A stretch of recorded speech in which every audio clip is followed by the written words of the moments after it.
তুই আমারই থাকবি। লেখক এমন। পর্ব 9। শরীরের বিভিন্ন জায়গায় বেল্টের দাগ পড়ায় মায়া 2 দিন ভার্সিটিতে যায়নি। মায়াকে 2 দিন ভার্সিটিতে না দেখে তামিম তো পুরো পাগল হয়ে গেছে। ভার্সিটিতে এসে সবসময় শুধু মায়াকেই খুঁজতে থাকে কিন্তু তাকে কোথাও পায় না। অবশেষে তৃতীয় দিনের দিন মায়া ভার্সিটিতে যায়। মায়াকে ভার্সিটিতে দেখেই তামিম দৌড়ে মায়ার সামনে এসে দাঁড়ায় আর বলল, তামিমা তুমি এতদিন ভার্সিটিতে আসোনি কেন? মায়া আমার ইচ্ছা হয়েছে তাই আসিনি। তামিমা কেন ভার্সিটিতে আসার ইচ্ছা হয়নি বল আমায়। মায়া আপনাকে এত কিছু বলতে আমি বাধ্য নই, দেখি আমার পথ ছাড়েন আমি ক্লাসে যাব। তামিমা এই মেয়ে চুপ একদম চুপ। যা জিজ্ঞেস করেছি তার উত্তর দাও না হলে আজ এইখান থেকে কোথাও যেতে পারবে না বলে দিলাম। বল এতদিন ভার্সিটিতে আসো নাই কেন? মায়া তামিমের কথা শুনে রাগ উঠে গেল আর চেঁচিয়ে উঠে বলল, আপনার জন্যই তো আসিনি। আপনি যে ওইদিন পশুর মতো আমায় বেল্ট দিয়ে মেরেছিলেন ওইদিনই আমার সারা শরীরে বেল্টের দাগ পড়ে যায়। শরীরে এত দাগ নিয়ে ভার্সিটিতে আসলে সবাই আমাকে এই নিয়ে নানারকম প্রশ্ন করবে। তখন আমি তাদের কি উত্তর দিব? তাদেরকে কিভাবে বলবো যে আপনি আমায় বেল্ট দিয়ে মেরে আমার সারা শরীরে দাগ লাগিয়ে দিয়েছেন? তাই দাগ কমানোর জন্য এতদিন ভার্সিটিতে আসিনি, এমনকি ঘর থেকেও কোথাও বের হতে পারিনি এই বেল্টের দাগগুলোর জন্য। আপনার কাছে আমি হাত জোর করে ক্ষমা চাচ্ছি ওইদিনের প্রপোজের ঘটনার জন্য। আমি আপনাকে ভালোবাসি না, প্লিজ এখন থেকে আমাকে আর কখনো ডিস্টার্ব করবেন না প্লিজ। তামিমা মায়ার কথাগুলো শুনে কিছু বলার মতো পেল না। চুপ করে মায়ার সামনে মাথা নিচু করে দাঁড়িয়ে আছে।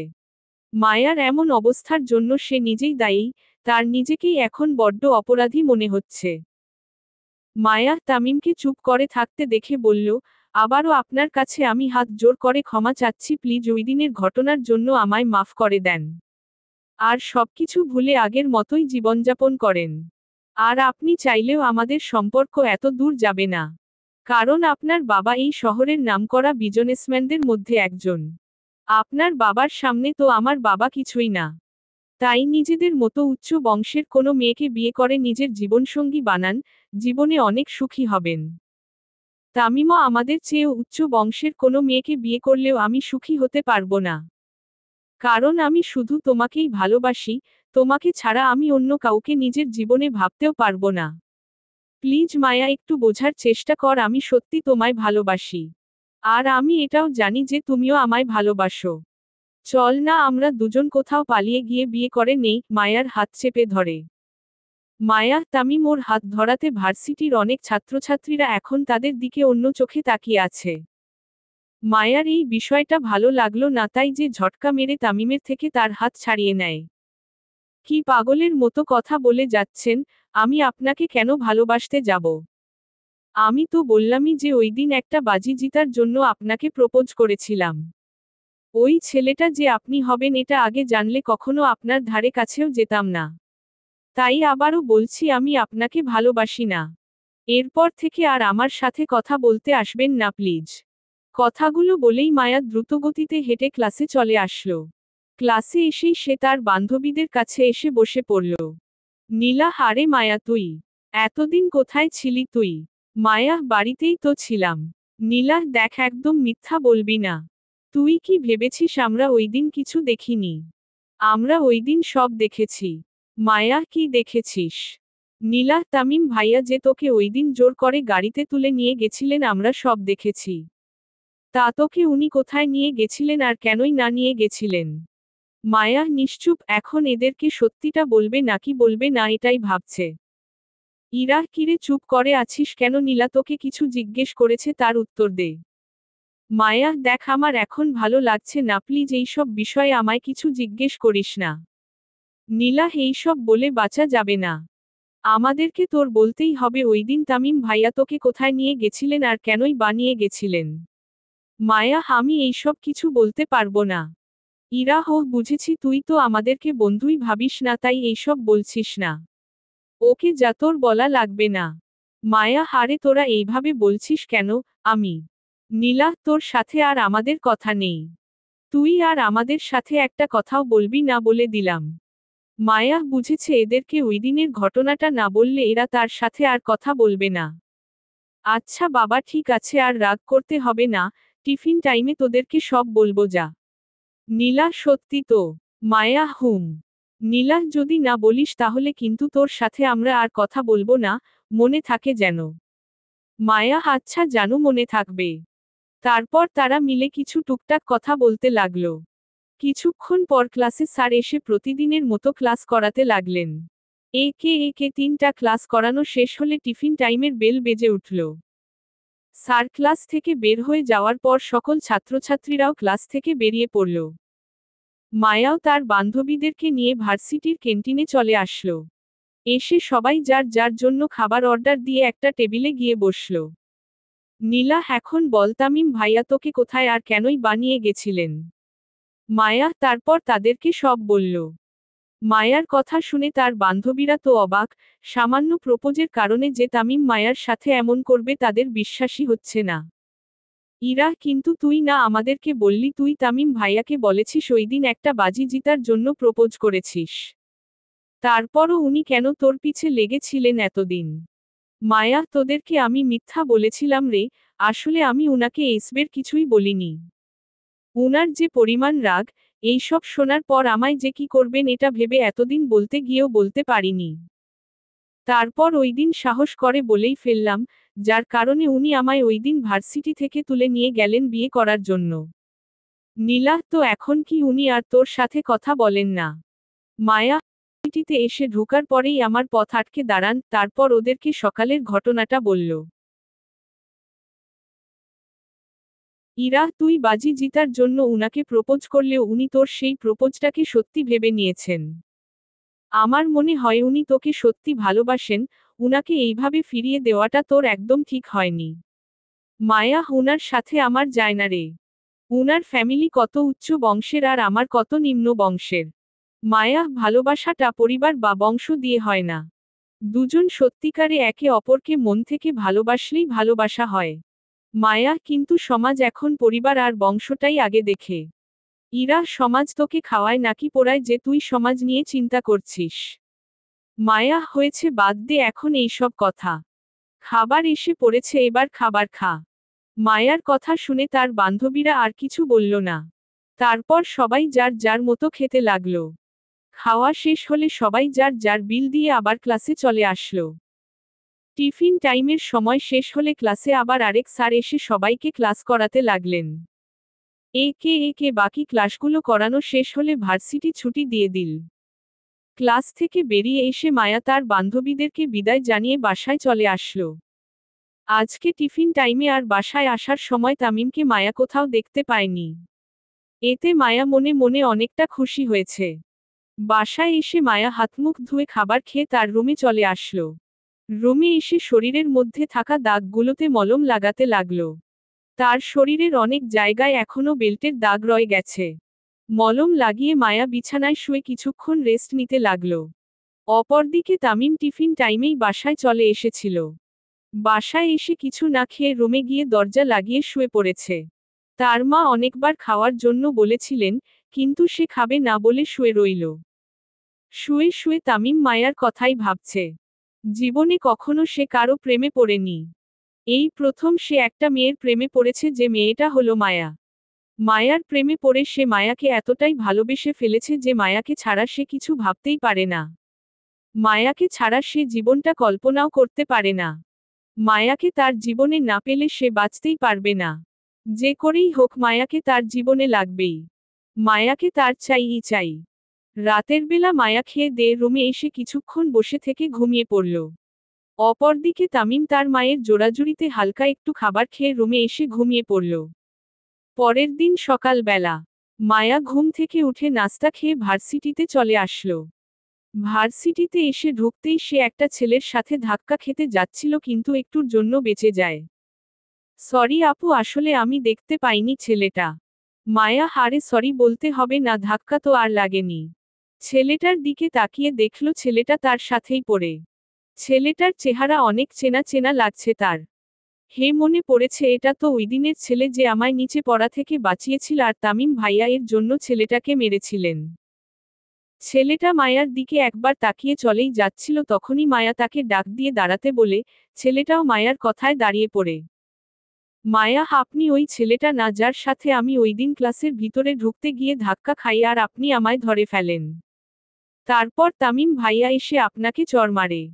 জি আপু, আমি সেই ছেলেটা। আর সরি, ওইদিন আপনি পড়ে যাচ্ছিলেন তাই আপনাকে ধরেছিলেন। মায়া, হারে না, সরি বলতে হবে না, সরি তো আমার বলা উচিত। আমার জন্য ওইদিন তামিম ভাইয়া আপনাকে চড় মেরেছে।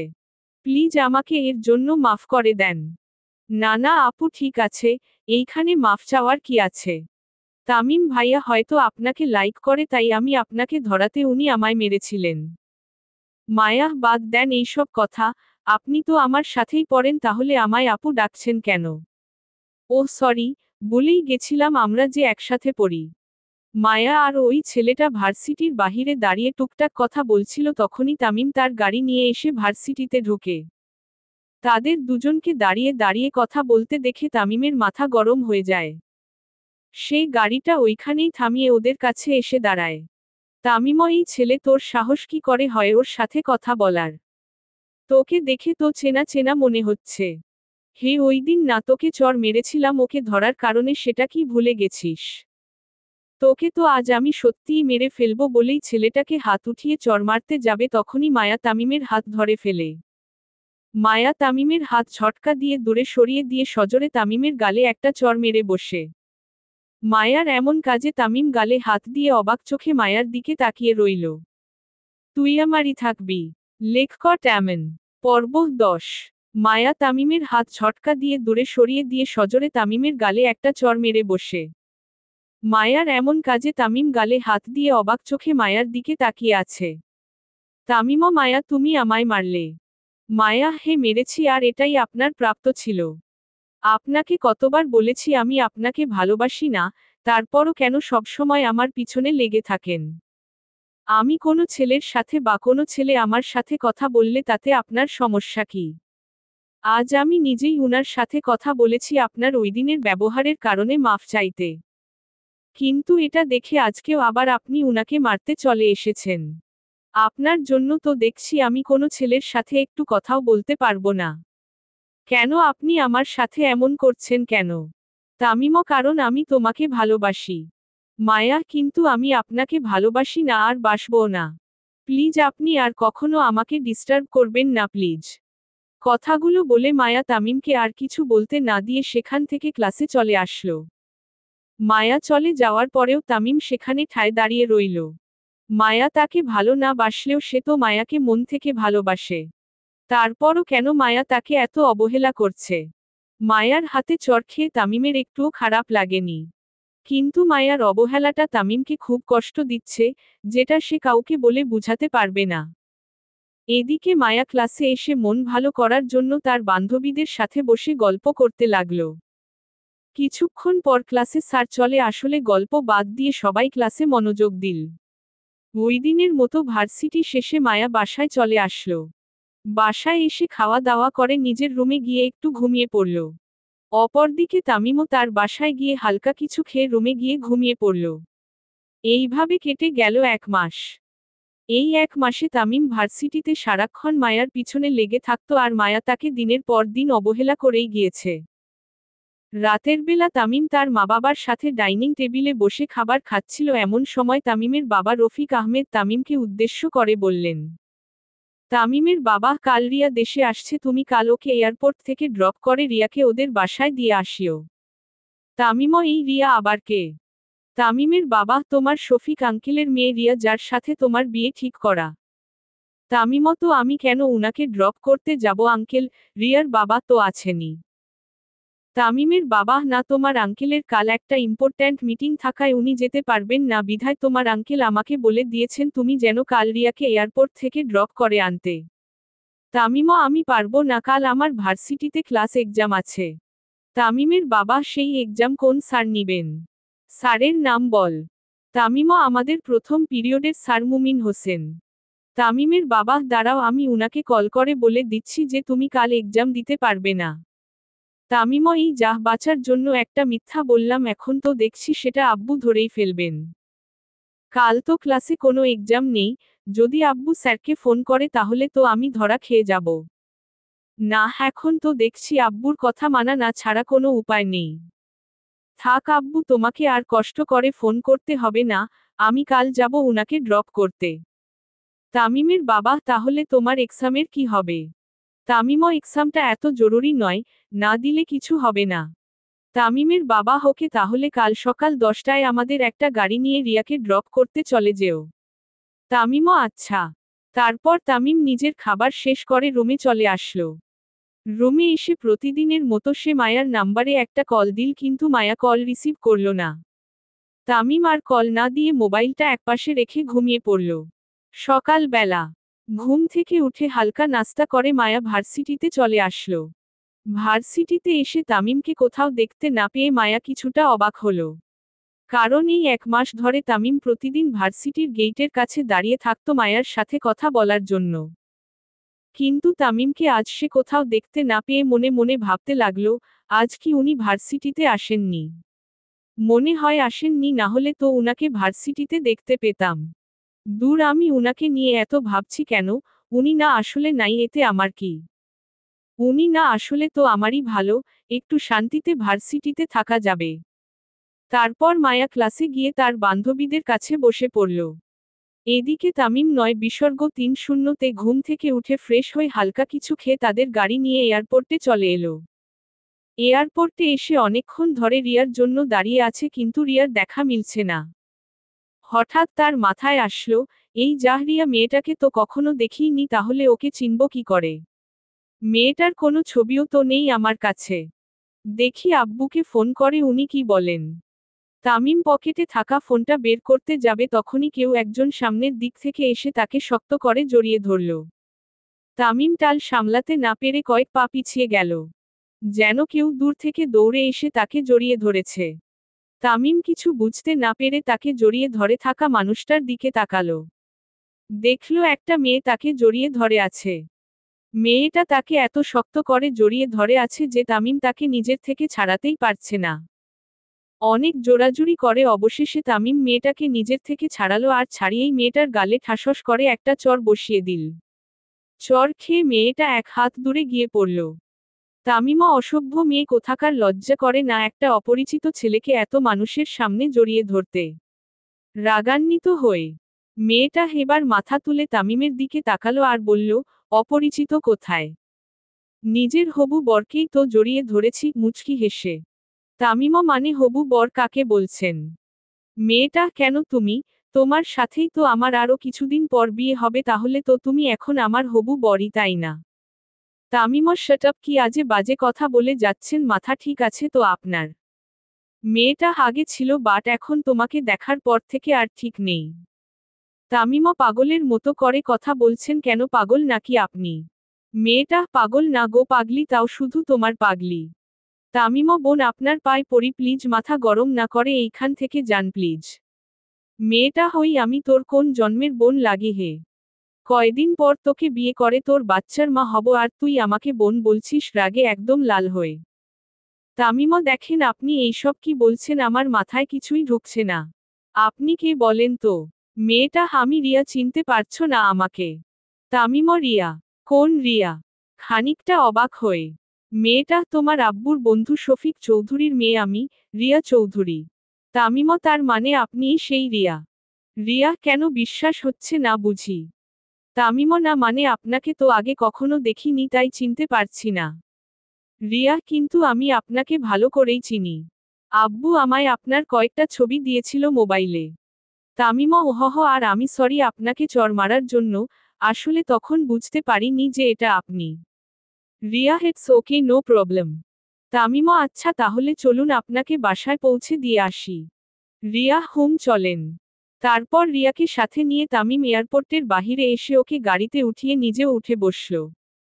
এরপর গাড়ি স্টার্ট দিয়ে রিয়াকে তাদের বাসায় পৌঁছে দিয়ে আসলো। অপরদিকে ভার্সিটি শেষ করে মায়া বাসায় এসে খাওয়া দাওয়া করে রুমে এসে তামিমের কথা ভাবতে লাগলো। আচ্ছা, উনি আজ ভার্সিটিতে আসেননি কেন? উনি তো প্রতিদিনই ভার্সিটিতে আসেন, তাহলে আজ আসলেন না কেন? উনার আসা যাওয়া নিয়ে আমি এত ভাবছি কেন? দূর, উনি না আসলে তো আমারই ভালো। দিনটা এইভাবেই কেটে গেল দুজনের। পরের দিন মায়া ভার্সিটিতে গিয়ে দেখল তামিম ভার্সিটির ভিতরে তার বডিগার্ডদের সাথে কি যেন কথা বলছে। মায়াকে সে দেখতে পায়নি, তাই মায়া আর ওদিকে না তাকিয়ে ক্লাসে চলে এলো। ভার্সিটি ছুটি হলে মায়া আবার বাসায় চলে আসলো। এইভাবে 2 দিন কেটে গেল। এই 2 দিনে তামিম মায়ার সাথে অনেকবার কথা বলতে চেয়েছে, কিন্তু মায়া বলেনি। আজ ভার্সিটিতে শেষে মায়া বাসায় এসে তামিমের কথা ভাবতে লাগলো। তামিমকে এত অবহেলা করাটা তার মোটেও ঠিক হচ্ছে না। বেচারা তো তাকে প্রথমে চিনতই না। মায়া ওকে প্রপোজ করাতে না তামিম ওর পিছু নিল। মায়ার কেন জানি মনে হচ্ছে সেও একটু একটু তামিমের প্রতি দুর্বল হয়ে যাচ্ছে, কিন্তু এটা যে সম্ভব না। তামিমকে সে ভালোবাসলেও বিয়ে যে তার তামিমের সাথেই হবে এটার কি গ্যারান্টি? পরের দিন মায়ার শরীরে হালকা জ্বর উঠল, তাই সে আর ভার্সিটিতে যায়নি। এর পরের দিন জ্বর কমে গেলে মায়া ভার্সিটিতে গেল। কিন্তু ভার্সিটিতে এসে সে তামিমকে কোথাও দেখতে পেল না। তামিমকে দেখতে না পেয়ে মায়ার একটু মন খারাপ হলো আর সে ক্লাসে চলে গেল। টিফিন টাইমের সময় মায়ার বান্ধবীরা বলল তারা সবাই আজ আর ক্লাস করবে না, একটা রেস্টুরেন্টে গিয়ে কিছু খেয়ে বাসায় চলে যাবে। মায়ারও আজ ক্লাস করতে ভালো লাগছে না, তাই সে ওদের কথায় আর না করল না। মায়া আর তার বান্ধবীরা ভার্সিটি থেকে বেরিয়ে একটা রেস্টুরেন্টে এসে ঢুকলো আর সবার জন্য খাবার অর্ডার দিয়ে একটা টেবিলে গিয়ে সবাই বসে পড়ল। সবাই বসে বসে গল্প করছে, এমন সময় হঠাৎ মায়ার চোখ পড়ল সামনের টেবিলে। সে দেখল সামনের টেবিলে তামিম একটা মেয়ের সাথে বসে আছে আর একটু হেসে হেসে কথা বলছে। মায়া তার বান্ধবীদেরকে ডেকে তামিম আর ওই মেয়েটাকে দেখালো আর বলল, মায়া, হুনার পাশে বসা ওই মেয়েটা কে রে? নীলা, তুই জানিস না? মায়া, আজকেই তো প্রথম দেখলাম, না বললে জানবো কি করে? নীলা, ওই মেয়েটা তামিম ভাইয়ার হবু বউ, মেয়েটার সাথে নাকি উনার বিয়ে ঠিক করা হয়েছে। নীলার মুখে এইসব কথা শুনে মায়ার যেন পায়ের তলার মাটি সরে গেল, তার চোখ মুখ যেন অন্ধকার হয়ে আসলো। চারদিকে শুধু অন্ধকার আর অন্ধকার। মায়া নিজের কানকেই বিশ্বাস করাতে পারছে না যে সে কি শুনেছে। যা শুনেছে তা কি সত্যি? সত্যিই যদি হয়ে থাকে তাহলে উনি কেন এতদিন আমার পিছনে ঘুর ঘুর করলেন? উনি কি তাহলে মন থেকে আমায় ভালোবাসেননি? নাকি আমার অবহেলা পেয়ে উনি এখন অন্য কাউকে নিজের জীবনসঙ্গী বানিয়ে নিচ্ছেন? তুই আমারই থাকবি। লেখক ট্যামেন। পর্ব 11। নীলার মুখে এইসব কথা শুনে মায়ার যেন পায়ের তলার মাটি সরে গেল, তার চোখ মুখ যেন অন্ধকার হয়ে আসলো। চারদিকে শুধু অন্ধকার আর অন্ধকার। মায়া নিজের কানকেই বিশ্বাস করাতে পারছে না যে সে কি শুনেছে। যা শুনেছে তা কি সত্যি? সত্যিই যদি হয়ে থাকে তাহলে উনি কেন এতদিন আমার পিছনে ঘুর ঘুর করেছেন? উনি কি তাহলে মন থেকে আমায় ভালোবাসেননি? নাকি আমার অবহেলা পেয়ে উনি এখন অন্য কাউকে নিজের জীবনসঙ্গী বানিয়ে নিচ্ছেন? নীলা, হেই মায়া, চুপ করে আছিস কেন? কি ভাবছিস? মায়া হঠাৎ নীলার কথায় বাস্তবে ফিরল। হে না, মানে কিছু বলছিস? নীলা, বলছি এইভাবে চুপ করে কি এত ভাবছিস? মায়া, না কই, কি ভাবছি কিছু না তো। নীলা, তাহলে এতক্ষণ ধরে যে ডাকছি তার জবাব দিচ্ছিলি না কেন? মায়া, আসলে বুঝতে পারিনি তা কেন ডাকছিলি। নীলা, ওয়েটার তো খাবার দিয়ে গেছে, তা খাচ্ছিস না কেন? মায়া, হোহহ সরি, এদিকে খেয়ালই ছিল না। ইরা, হই দেখ, মেয়েটা তামিম ভাইয়াকে নিজের হাতে তুলে খাইয়ে দিচ্ছে। ইস, আমার যদি আজ একটা বয়ফ্রেন্ড থাকতো তাহলে আমিও ওকে এইভাবেই খাইয়ে দিতাম। ইরার কথা শুনে মায়া সামনের টেবিলে বসে থাকা তামিম আর ওই মেয়েটার দিকে তাকালো। মায়া দেখল তামিমের পাশে বসে থাকা মেয়েটা একটা চামচে করে কিছু খাবার নিয়ে তামিমকে খাইয়ে দিচ্ছে, আর তামিমও চামচে করে কিছু খাবার নিয়ে মেয়েটাকে খাইয়ে দিচ্ছে। তাদের দুজনের এমন দৃশ্য দেখে মায়ার বুক কেন জানি কষ্টে ফেটে যাচ্ছে। কিন্তু তার এমন কেন হচ্ছে সে নিজেও বুঝতে পারছে না। মায়া শুধু করুণ দৃষ্টিতে তামিম আর ওই মেয়েটার দিকে তাকিয়ে তাদের একে অপরের খাওয়ানোর দৃশ্য দেখে যাচ্ছে। হঠাৎ তামিমের চোখ পড়ল মায়াদের টেবিলের দিকে। তামিম দেখল মায়া আর তার বান্ধবীরা তাদের দিকে তাকিয়ে আছে। আর মায়ার চোখে হালকা জল দেখে তামিমের কেন জানি বুকে তীরের মতো আঘাত এসে ঢুকল। তামিম বসা থেকে উঠে মায়ার কাছে আসতে যাবে তখনই রিয়া তার হাত ধরে ফেলে।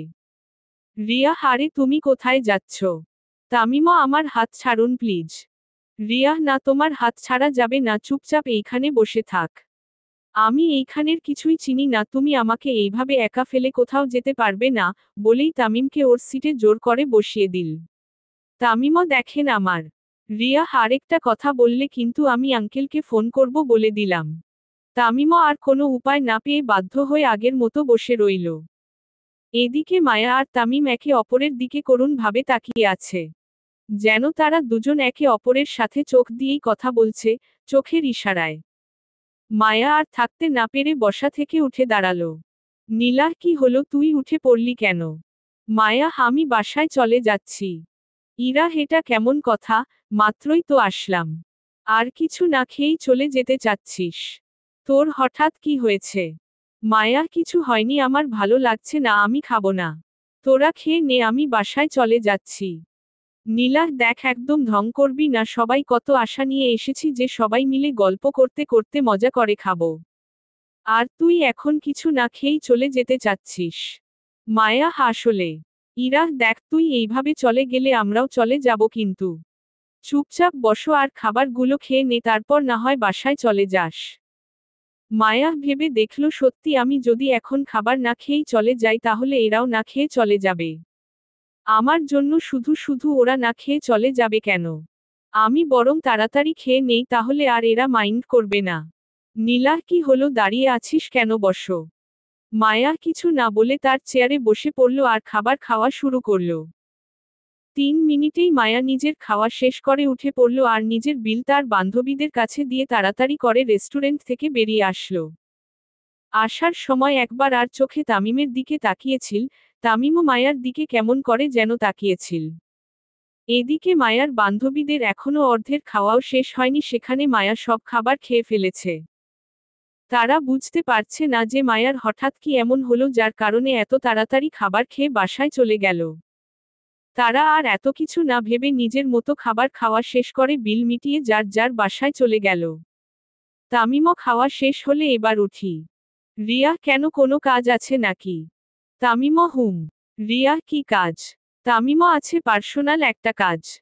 রিয়া, যাই হোক না কেন, বল কি কাজ? তামিমও এত কিছু আপনাকে বলতে পারবো না, আপনার খাওয়া শেষ হলে উঠেন। রিয়া, আমাকে বলতেই হবে, না হলে আমি উঠব না। তামিমও আজব তো। আপনি আমার কে যে আপনাকে আমার সবকিছু বলতে হবে? রিয়া, আমি তোমার হবু বউ, মানে কিছুদিন পর তোমার বউ হব, সো তোমার পার্সোনাল কাজ হোক বা কোনো কথা সব আমাকে বলতে হবে। তামিমও একজনকে চিনেন না, জানেন না তার বউ হতে চাচ্ছেন। যদি জানতে পারেন আমার কোনো মেয়ের সাথে রিলেশন আছে তখন কি করবেন? রিয়া, থাকলে ব্রেকআপ করিয়ে দিব, কারণ তোমাকে আমি ভালোবাসি, তাই তোমাকে ভালোবাসার অধিকার শুধু আমার আছে, আমি ছাড়া আর কারো নেই। তামিমও রিয়ার কথা শুনে হালকা অবাক হয়ে জিজ্ঞেস করল, আপনি আবার আমাকে কবে থেকে ভালোবাসেন? আমাদের তো কিছুদিন আগেই। রিয়া, হুম, আমাদের কিছুদিন আগে দেখা হলেও আপনার ছবি আমি অনেক আগেই দেখেছি। আপনার ছবি দেখিয়ে আব্বু যখন আমায় বললেন আপনার সাথে আমার বিয়ে ঠিক করা, তখন থেকেই আপনাকে আমি নিজের মনে সেট করে নেই আর আস্তে আস্তে আপনাকে ভালোবাসতে শুরু করি। আমার কিন্তু কারো সাথে রিলেশন নেই, আর বিয়ের আগে এসবে জড়ানো আমি একদমই লাইক করি না। বাট আপনার সাথে যেহেতু আমার বিয়ে হবে, সো আপনার সাথে বিয়ের আগে একটু প্রেম করাই যায়। তামিমও রিয়ার কথাগুলো শুনে কি বলবে বুঝে উঠতে পারছে না। কিছুক্ষণ চুপ থেকে বলল, আচ্ছা এবার ওঠেন, আপনাকে বাসায় দিয়ে আসি, চলেন। রিয়া, আপনার কাজ। তামিমও আপনাকে বাসায় পৌঁছে দিয়ে করব, এখন উঠেন। রিয়া, কাজটা কি বললেন না যে? তামিমও, আপনি উঠবেন নাকি আমি চলে যাব? হালকা রেগে। রিয়া, আমাকে সাথে না নিয়ে যেতে পারবেন? তামিমও, রিকোয়েস্ট করছি প্লিজ উঠেন, আমার হাতে বেশি সময় নেই। আপনাকে বাসায় পৌঁছে দিয়ে আমাকে এক জায়গায় যেতে হবে একটা কাজ করতে। রিয়া, ওকে চলেন তাহলে। তারপর তামিম বিল মিটিয়ে রিয়াকে নিয়ে বাহিরে এসে গাড়িতে উঠে বসল। গাড়ি স্টার্ট দিয়ে একটানে রিয়াদের বাসার কাছে এসে রিয়াকে নামিয়ে দিয়ে তামিম বাসায় চলে আসলো। বাসায় এসে রুমে গিয়ে বিছানার উপর শুয়ে পড়ল। বিছানার উপর শুয়ে শুয়ে মায়ার কথাই ভাবছে। মায়া রেস্টুরেন্টে হঠাৎ কেন এসেছিল, আমাদেরকে দেখে মায়ার চোখে জল কেন এলো? যাওয়ার সময় তার বান্ধবীদেরকে রেখেই কেন চলে গেল? এই রকম নানান কথা তামিম শুয়ে শুয়ে ভাবতে লাগলো। আপনারা হয়তো ভাবছেন তামিম রিয়াকে নিয়ে হঠাৎ রেস্টুরেন্টে গেল কেন, তাই তো? তাহলে চলেন আপনাদেরকে একটু বুঝিয়ে বলি। তামিম আজ সকালবেলা নাস্তা খেয়ে ভার্সিটি যাওয়ার জন্য রেডি হচ্ছিল, এমন সময় রিয়া তাদের বাসায় আসে আর তামিমের বাবাকে বলে তামিমকে তার সাথে মার্কেটে যাওয়ার জন্য। তাই তামিমের বাবা তামিমকে রিয়ার সাথে মার্কেটে পাঠিয়ে দেয়। তামিমের কোনো ইচ্ছাই ছিল না রিয়ার সাথে মার্কেটে যাওয়ার, কিন্তু তার বাবার বলাতে তাকে রিয়ার সাথে যেতে হয়েছে। সারাদিন মার্কেটে ঘুরে রিয়া নিজের জন্য অনেক কিছু কেনাকাটা করে ক্লান্ত হয়ে পড়ল, তাই সে তামিমকে নিয়ে একটা রেস্টুরেন্টে আসলো কিছু খাওয়ার জন্য। খাওয়ার সময় রিয়ার জোড়াজুড়িতে তামিম রিয়াকে চামচে করে খাবার খাইয়ে দেয় আর রিয়াও তামিমকে খাইয়ে দেয়। আর ওই রেস্টুরেন্টে মায়াও তার বান্ধবীদেরকে নিয়ে এসেছিল খাবার খাওয়ার জন্য। তারপরের ঘটনা তো আপনারা জানেনই, এবার গল্পতে আসি। মায়া বাসায় এসে নিজের রুমে গিয়ে দরজা লাগিয়ে বিছানার উপর শুয়ে রেস্টুরেন্টের কথা ভাবতে লাগল। উনার সাথে বসা মেয়েটা কি সত্যি উনার হবু বউ? কিন্তু উনার বিয়ে ঠিক হলো কবে? উনার যদি একজনের সাথে আগে থেকেই বিয়ে ঠিক করা ছিল, তাহলে এতদিন উনি কেন আমার পিছনে ভালোবাসার জন্য ঘুর ঘুর করলেন? মেয়েটা উনার হবু বউ, এই কথা শোনার পর আমার কষ্ট লাগছে কেন? আর মেয়েটা উনাকে খাইয়ে দেওয়ার সময় আমার খারাপ লাগলো কেন? তাহলে কি আমি উনাকে ভালোবেসে ফেললাম? কিন্তু এখন তো আর উনাকে ভালোবেসে লাভ নেই, কারণ একজনের সাথে উনার বিয়ে ঠিক হয়ে গেছে। আচ্ছা, মেয়েটা যে উনার হবু বউ এটা নীলা জানলো কি করে? হতেও তো পারে মেয়েটা উনার কাজিন বা ফ্রেন্ড। না, কাল ভার্সিটিতে গিয়ে উনাকে জিজ্ঞেস করব এই ব্যাপারে। রেস্টুরেন্টের মেয়েটা কে ছিল আর মেয়েটার সাথে উনার কি সম্পর্ক? পরের দিন সকালবেলা ঘুম থেকে উঠে মায়া হালকা নাস্তা করে ভার্সিটিতে চলে আসলো। ভার্সিটিতে এসে সে তামিমকে খুঁজতে লাগলো কিন্তু কোথাও পেল না। হতাশ হয়ে সে ক্লাসের দিকে যেতে লাগলো, তখনই তার মাথায় আসলো, উনি তো অনেক সময় ভার্সিটির পিছনের আম গাছটার নিচে বসে থাকেন। দেখি তো উনাকে ওইখানে গিয়ে পাই কি না। যেই ভাবা সেই কাজ। মায়া ক্লাসে না গিয়ে ভার্সিটির পিছনে চলে আসলো। তার ধারণাটাই ঠিক, মানে তামিম আম গাছটার নিচে বসে আছে আর মোবাইলে কি যেন করছে। মায়া হেঁটে হেঁটে তামিমের সামনে গিয়ে দাঁড়ালো। মায়া, আপনাকে আমার কিছু জিজ্ঞেস করার ছিল। তামিমও হঠাৎ কারো গলার আওয়াজ শুনে মাথা তুলে সামনে তাকিয়ে দেখল মায়া দাঁড়িয়ে আছে। মায়াকে দেখেই সে বসা থেকে উঠে দাঁড়ালো। মায়া, গতকাল রেস্টুরেন্টে যে আপনার সাথে একটা মেয়েকে দেখেছিলাম, ওই মেয়েটা আপনার কি হয়? তামিমও মায়ার কথা শুনে কিছু না বলে দাঁড়িয়ে থেকে কি যেন ভাবতে লাগলো। মায়া, কি হলো, চুপ করে আছেন কেন, বলুন, ওই মেয়েটা আপনার কি হয়? তামিমও আমার হবু বউ, কিছুদিন পর ওর সাথে আমার বিয়ে হবে, স্বাভাবিকভাবে। মায়া তামিমের মুখ থেকে কথাটা শুনে কিছুক্ষণ চুপ থেকে বলল, তাহলে আপনি এতদিন আমার পিছনে ভালোবাসার জন্য ঘুর ঘুর করলেন কেন? তামিমও, উইটা তো জাস্ট টাইম পাস করেছি। তোমার মতো থার্ড ক্লাস মেয়ের পিছনে ভালোবাসার জন্য ঘুরবো আমি? ভাবলে কি করে? নিজের অবস্থান কোথায় আর আমার অবস্থান কোথায় দেখেছ? তোমার মতো থার্ড ক্লাস মেয়ের সাথে ভালোবাসার নামে একটু টাইম পাস করা যায়, বাট ভালোবাসা যায় না। মায়া তামিমের মুখ থেকে এমন কথা শুনে মায়া যেন নিজের কানকেই বিশ্বাস করাতে পারছে না যে সে কি শুনেছে। তার মানে উনার একজনের সাথে আগে থেকেই বিয়ে ঠিক করা ছিল। আর এতদিন ধরে উনি আমার সাথে ভালোবাসার নামে জাস্ট টাইম পাস করে এসেছেন। মায়া আর কিছু না বলে তামিমের দিকে একবার তাকিয়ে চোখ ভর্তি জল নিয়ে দৌড়ে সেখান থেকে ক্লাসে চলে আসলো। তুই আমারই থাকবি। লেখক ট্যামেন। পর্ব 12। তামিমও, উইটা তো জাস্ট টাইম পাস করেছি। তোমার মতো থার্ড ক্লাস মেয়ের পিছনে ভালোবাসার জন্য ঘুরবো আমি? ভাবলে কি করে? নিজের অবস্থান কোথায় আর আমার অবস্থান কোথায় দেখেছ? তোমার মতো থার্ড ক্লাস মেয়ের সাথে ভালোবাসার নামে একটু টাইম পাস করা যায়, বাট ভালোবাসা যায় না। মায়া তামিমের মুখ থেকে এমন কথা শুনে মায়া যেন নিজের কানকেই বিশ্বাস করাতে পারছে না যে সে কি শুনেছে। তার মানে উনার একজনের সাথে আগে থেকেই বিয়ে ঠিক করা। আর এতদিন ধরে আমার সাথে ভালোবাসার নামে জাস্ট টাইম পাস করে এসেছেন। মায়া আর কিছু না বলে চোখ ভর্তি জল নিয়ে দৌড়ে সেখান থেকে ক্লাসে চলে আসলো। মায়া চলে যাওয়ার পর তামিমের মুখে একটু হাসি ফুটে উঠল। কিন্তু পরক্ষণেই তার মনটা আবার খারাপ হয়ে গেল, মায়ার জন্য। তামিম মায়াকে প্রথমে ওইসব কথা বলতে চায়নি, কিন্তু সে ভেবে দেখল মায়া যখন এতদিন পর নিজ থেকে তার কাছে এসেছে তাওরিয়ার বিষয়ে জিজ্ঞেস করার জন্য। তাই সে ভেবল মায়াকে একটু হার্ড কথা বলি আর দেখি ওর রিয়েকশনটা কেমন হয়।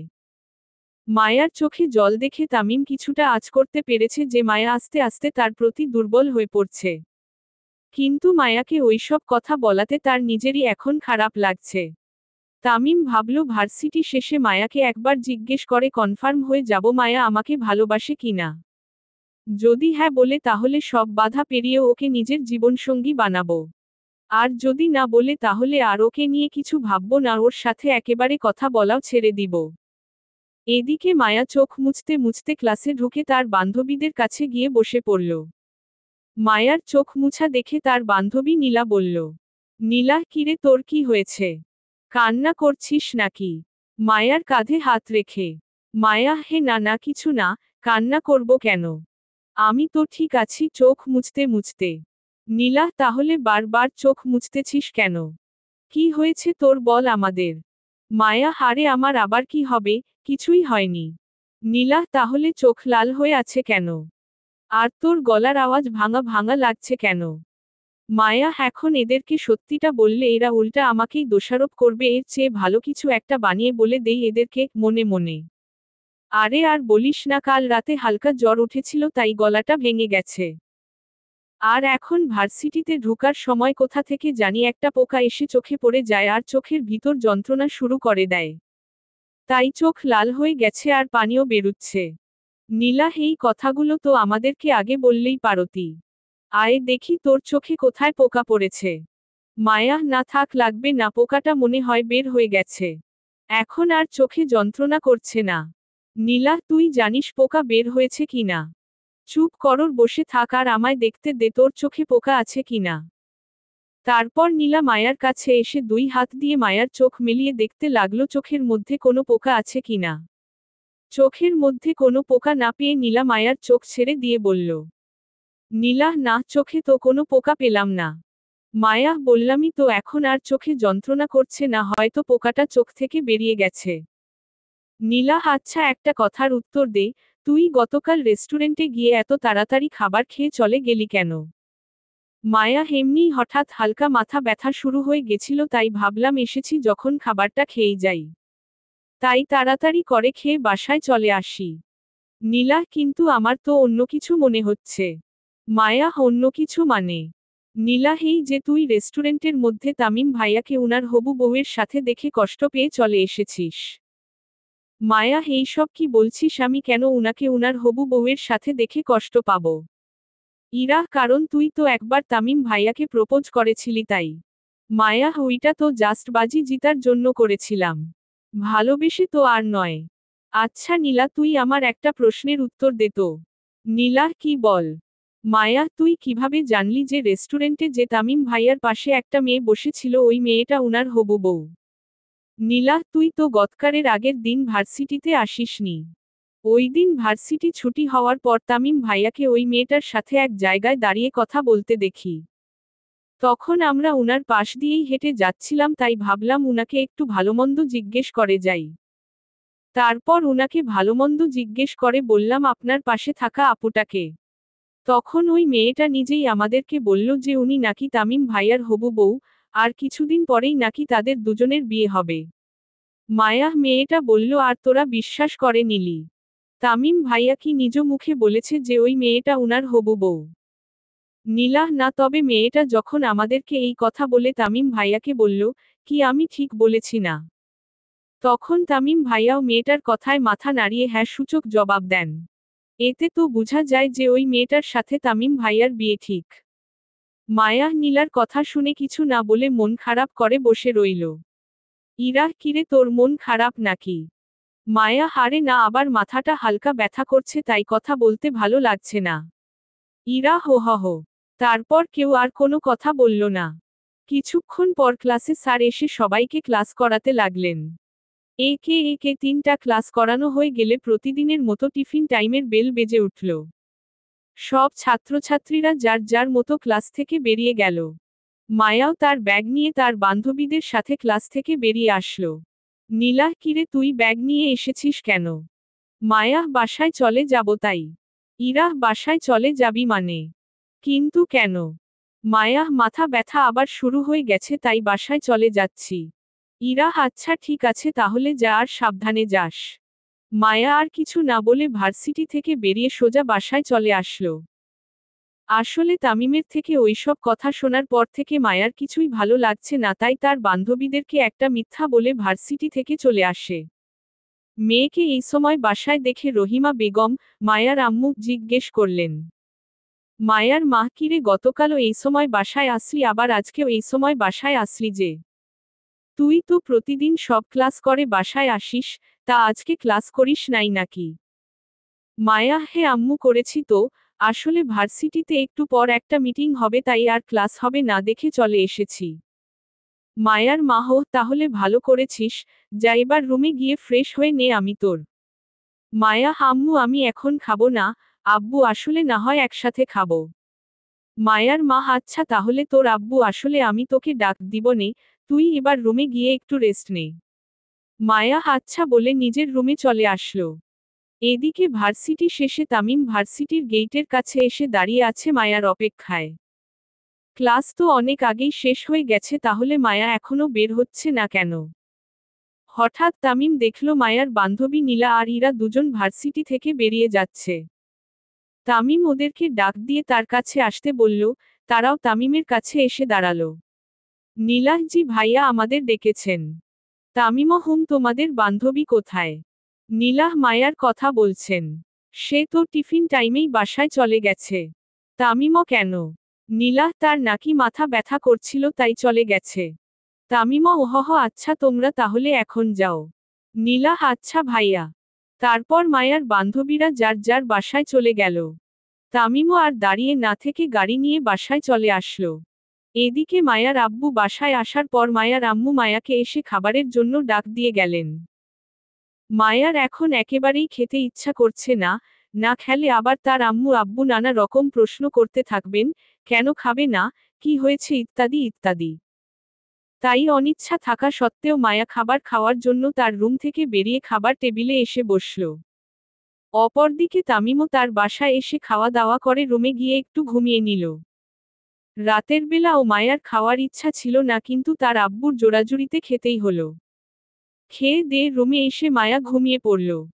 পরের দিন সকালবেলা ঘুম থেকে উঠে হালকা নাস্তা করে মায়া ভার্সিটিতে চলে এলো। ভার্সিটিতে এসে ঢুকতেই কোথা থেকে জানি তামিম এসে মায়ার হাত ধরে ওকে ভার্সিটির পাশের একটা বাগানে নিয়ে আসলো। মায়া, আপনি আমায় এইখানে নিয়ে এসেছেন কেন?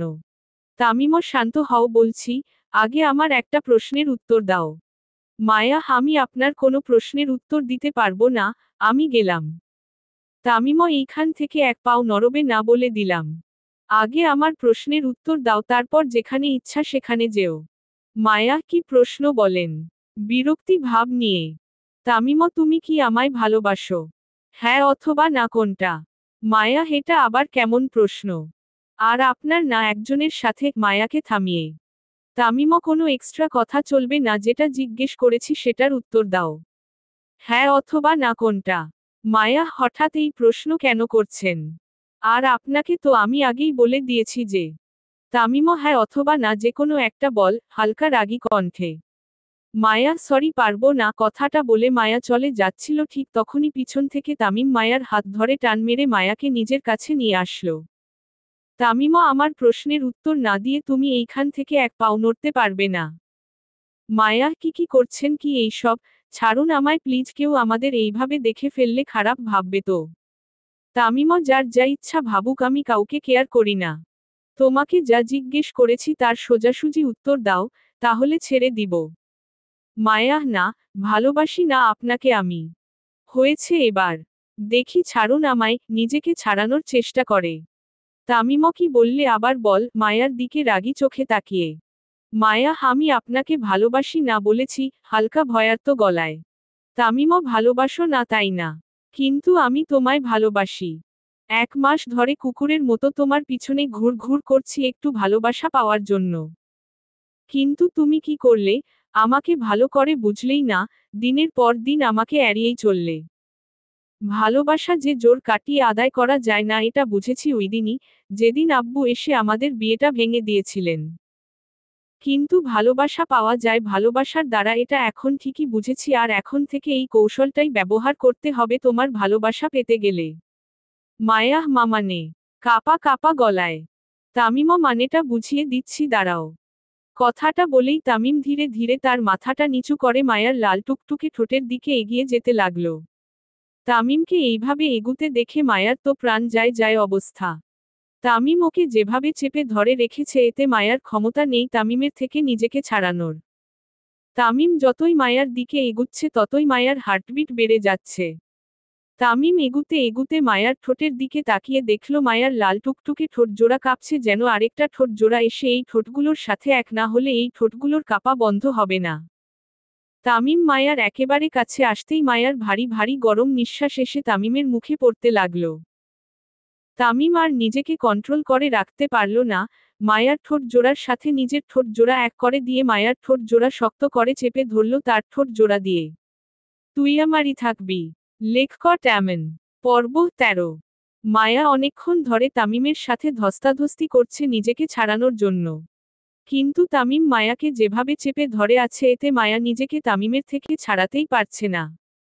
শুধু চোখ বুজে তামিমের অত্যাচার সয়ে যাচ্ছে মায়া। মায়া ছুটার জন্য নড়াচড়া করছে দেখে তামিম তার ডান হাত দিয়ে মায়ার কোমর আলতো করে চেপে ধরল। তামিম মায়ার কোমরে হাত দিতেই মায়া চোখ মেলে চোখ বড় বড় করে তামিমের চোখের দিকে তাকালো। তামিম মায়াকে তার চোখের ইশারায় শান্ত হতে বলল। কিন্তু মায়ার যে এই মুহূর্তেটা একেবারেই ভালো লাগছে না। মায়া মনে মনে একটা প্রতিজ্ঞাই করছে, একবার যদি তামিমের থেকে ছাড়া পায় তাহলে সে আর কখনো তামিমের ধারেকাছেও আসবে না। এদিকে তামিম মায়াকে আরেকটু শক্ত করে চেপে ধরে তার ঠোঁট দিয়ে মায়ার ঠোঁটগুলো ললিপপের মতো চোষা শুরু করে দিয়েছে। মায়ার এখন এই মুহূর্তটা আরো খারাপ লাগছে কিন্তু কিছুতেই সে নিজেকে তামিমের থেকে ছাড়াতে পারছে না। হঠাৎ মায়ার মাথায় একটা বুদ্ধি এসে ঢুকল। মায়া নিজের শরীরের সমস্ত শক্তি দিয়ে তামিমের পায়ের উপর তার পা দিয়ে জোরে একটা গুথা মারল। ব্যাস, এতেই কাজ হয়ে গেল। পায়ে ব্যথা পেয়ে তামিম মায়াকে ছেড়ে দিল, আর এই সুযোগে মায়া ছাড়া পেয়ে দৌড়ে ভার্সিটিতে চলে এলো। তামিমও উফ পায়ে অনেক জোরে গুথা মেরে ফেলেছে। বাট তোমার ঠোঁটগুলো অনেক সুইট জান পাখি। ফার্স্ট টাইম তোমায় কিস করলাম, কিন্তু ভালো করে কিসটাও করতে দিলে না। নো প্রবলেম, নেক্সট টাইম আবার দেখা হলে এত সহজে ছাড়া পাবে না। যাই এখন ভার্সিটিতে যাই, এইখানে একা দাঁড়িয়ে থেকে কি করব? আউচ! এত জোরে গুথা মেরেছে যে মাটিতে পাটাও ভালো করে লাগাতে পারছি না। তারপর তামিম কোনোরকমে পা টেনে টেনে আবার ভার্সিটিতে এসে তার ক্লাসে চলে গেল। এদিকে মায়া দৌড়াতে দৌড়াতে তার ক্লাসে এসে ভিতরে ঢুকে তার বান্ধবীদের কাছে গিয়ে বসে হাঁপাতে লাগল। মায়াকে এইভাবে হাঁপাতে দেখে তার বান্ধবী নীলা বলল, নীলা হই তোর কি হয়েছে, এইভাবে হাঁপাচ্ছিস কেন? পাগলা কুকুরের দৌড়ানি খেলি নাকি? মায়া, না, তার থেকেও আরো বড় কিছু। হাঁপাতে হাঁপাতে। নীলা, তার থেকে বড় কিছু মানে? বাঘের দৌড়ানি খেলি নাকি? মায়া, হারে কি বলছিস এইসব? বাঘ কোথা থেকে আসবে? নীলা, তাহলে এইভাবে হাঁপাচ্ছিস কেন সেটা বলবি তো নাকি? মায়া, হারে আর বলিস না। ভার্সিটিতে ঢুকার সময় হঠাৎ তামিম ভাইয়া কথাটা বলেই মায়া থেমে গেল। ইরা, কি হলো, থেমে গেলি কেন বল? তামিম ভাইয়া কি করেছেন? মায়া, না, এদেরকে ওই সময়ের কথাটা বলা যাবে না, না হলে এরা আমাদেরকে নিয়ে কি থেকে কি ভাববে। কিন্তু আমি তো উনার নাম মুখে নিয়ে ফেলেছি, এখন যাই বলি না কেন উনার নামেই কিছু বলতে হবে। কিন্তু কি বলবো? নীলা, কিরে চুপ করে আছিস কেন, কথা বল। তামিম ভাইয়া তোকে কি করেছেন? মায়া, হারে কি করবেন, কিছুই করেন নাই। নীলা, তাহলে তামিম ভাইয়া বলে থেমে গেলি কেন? নিশ্চয় উনি তোকে কিছু একটা করেছেন, বল আমাদের তোকে উনি কি করেছেন? মায়া, হারে কিছুই করেননি, হয়েছেটা কি শুন। ভার্সিটিতে ঢুকতে যাব তখনই দেখলাম তামিম ভাইয়া রাস্তার মধ্যে একটা ছেলেকে উড়াধরা মাইর মারছেন। ছেলেটাকে মারতে দেখে ভাবলাম উনাকে গিয়ে আটকাই। হেঁটে হেঁটে উনার কাছাকাছি আসতেই মনে পড়ল ওইদিনের ঘটনা, তামিম ভাইয়া যে একটা ছেলেকে কিছু আগে মেরেছিলেন, একটা মেয়েকে টিজ করাই। ভাবলাম আমার আর উনার কাছে যাওয়া ঠিক হবে না। চলে আসতে যাব তখনই হঠাৎ তামিম ভাইয়া পিছনে ফিরে আমার দিকে তাকালেন। আমাকে দেখে ধীরে ধীরে আমার কাছে আসতে লাগলে আমি ভয় পেয়ে দৌড়ে ওইখান থেকে চলে আসি। এইটাই আমার হাঁপানোর কারণ। নীলা আরেকটু কাছে গিয়ে ওইদিনের মতো জ্ঞান দিতে পারলি না উনাকে? মায়া, জ্ঞান দিতে গেলে আজ আমায় আর খুঁজেই পেতি না। ইরা, মায়া, তোর ঠোঁটের এই অবস্থা কেন? ঠোঁট একদম লাল হয়ে আছে আর ঠোঁট থেকে হালকা ব্লাড বের হচ্ছে মনে হয়। মায়া, কি বলিস? ঠোঁট থেকে আবার ব্লাড বের হবে কেন? কিছু বুঝতে না পেরে নীলা, হারে হে, সত্যিই তো। দেখ, তুই হাত দিয়ে, তোর ঠোঁট থেকে হালকা ব্লাড বের হচ্ছে মনে হয়। মায়া তাদের কথার আগামাথা বুঝতে না পেরে ঠোঁটে হাত দিয়ে দেখল আঙুলের মাথায় হালকা রক্ত লেগে আছে। তার মানে সত্যিই ঠোঁট থেকে ব্লাড বের হচ্ছে। ঠোঁট কাটলও না, ফাটলও না, তাহলে শুধু শুধু ব্লাড বের হচ্ছে কেন? ঠোঁট থেকে হঠাৎ ব্লাড বের হচ্ছে কেন? মায়া বসে বসে ভাবছে। হঠাৎ তার মাথায় আসলো বাগানের ঘটনাটা। সে বুঝতে পারল তামিম যখন তার ঠোঁটের মধ্যে কিস করছিল তখন হয়তো সে তার ঠোঁটে কামড় মেরে ঠোঁট কেটে ফেলেছে, যার কারণে এখন ঠোঁট থেকে হালকা হালকা রক্ত বের হচ্ছে। ইরা, হই, চুপ করে আছিস কেন? আর কি এত ভাবছিস? মায়া, হে না, কই কি ভাবছি কিছু না। ইরা, তা তোর ঠোঁট থেকে রক্ত বের হচ্ছে কেন? মায়া, কি জানি, হয়তো ঠান্ডায় ঠোঁট ফেটে গেছে তাই এখন রক্ত বের হচ্ছে। ইরা, ঠান্ডায় ঠোঁট ফাটে মানলাম, কিন্তু ঠান্ডায় কারো ঠোঁট লাল হয় নাকি? মায়া, হুম, আমার হয়। এবার তোরা একটু চুপ থাক, আর কথা বলতে ভালো লাগছে না। মায়ার কথা শুনে তার বান্ধবীরা চুপ হয়ে গেল। কিছুক্ষণ পর ক্লাসে স্যার চলে আসলেন আর সবাই ক্লাসে মনোযোগ দিল। দেখতে দেখতে সবকটা ক্লাস করানো শেষ হলে ভার্সিটি ছুটি হয়ে গেল। ভার্সিটি থেকে বেরিয়ে মায়া তার বান্ধবীদেরকে বিদায় জানিয়ে বাসায় উদ্দেশ্য হাঁটা ধরল। মাঝ রাস্তায় আসতেই কোথা থেকে জানি একটা গাড়ি এসে মায়ার পথ আটকে দাঁড়ায়। তারপর ভিতর থেকে গাড়ির দরজা খুলে তামিম বেরিয়ে এসে মায়ার সামনে দাঁড়ালো। তামিমকে নিজের সামনে দেখে মায়া কিছুটা ভয় পেয়ে গেল। তামিমও, কোথায় যাচ্ছ জানপাখি? মায়া, বাসায় যাচ্ছি। তামিমও গাড়িতে উঠে, বস, আমি তোমায় বাসায় পৌঁছে দিচ্ছি। মায়া, লাগবে না, আমি একাই যেতে পারবো। কথাটা বলে মায়া তামিমের পাশ কাটিয়ে চলে আসতে যাবে তখনই তামিম খপ করে মায়ার হাত ধরে ফেলে। এতে মায়া ভয় পেয়ে শিউরে ওঠে। তামিমও চুপচাপ গাড়িতে উঠে, বসো, না হলে কিন্তু বাগানে যা করেছিলাম এইখানেও আবার ওইটা করব। মায়া ভেবে দেখল এখন গাড়িতে উঠা না ছাড়া তার কাছে আর কোনো উপায় নেই। গাড়িতে না উঠলে যদি এখন সত্যি সত্যি ওই সময়ের কাজটা এইখানেও করে বসেন তাহলে তো সর্বনাশ হয়ে যাবে। বাগানে তেমন মানুষ ছিল না বলে কেউ দেখেনি, কিন্তু এটা তো রাস্তা, যখন তখন মানুষ এসে দেখে ফেলতে পারে। না, উনি যখন বলছেন তাহলে গাড়িতে উঠে পড়ি। তারপর মায়া আর কোনো কথা না বলে তামিমের গাড়িতে গিয়ে উঠে বসল। তামিমও একটা মুচকি হাসি দিয়ে গাড়িতে উঠে গাড়ি স্টার্ট করে ড্রাইভিং করতে লাগল। প্রায় কিছুক্ষণ পর গাড়ি এসে মায়াদের বাসার সামনে থামল। গাড়ি থামতেই মায়া গাড়ি থেমে নেমে যাওয়া ধরবে তখনই তামিম মায়ার হাত ধরে ফেলে। তামিমও, এত তাড়া কিসের জানপাখি? বাসার কাছেই তো নিয়ে এসেছি, কোথাও তো আর কিডন্যাপ করে নিয়ে এসেছি না। মায়া, হাত ছাড়ুন, আমি বাসায় যাব। তামিমও, যাওয়ার জন্য এত মরিয়া হয়ে যাচ্ছ কেন? যাবে তো না করলাম কখন? মায়া, তাহলে আমার হাত ধরে রেখেছেন কেন? তামিমও, তোমার সাথে কিছু কথা বলবো তাই। মায়া, কি কথা? তামিমও, যা জিজ্ঞেস করব তার সঠিক উত্তর দিবে তো? মায়া, উত্তর জানা থাকলে অবশ্যই দিব। তামিমও, আচ্ছা, তুমি কি আমায় ভালোবাসো না? মায়া, দেখেন, আপনার অন্য একটা মেয়ের সাথে বিয়ে ঠিক হয়ে গেছে। কিছুদিন পর সে আপনার বউ হবে, তো এইখানে আমায় ভালোবাসার কথা জিজ্ঞেস করার মানে কি?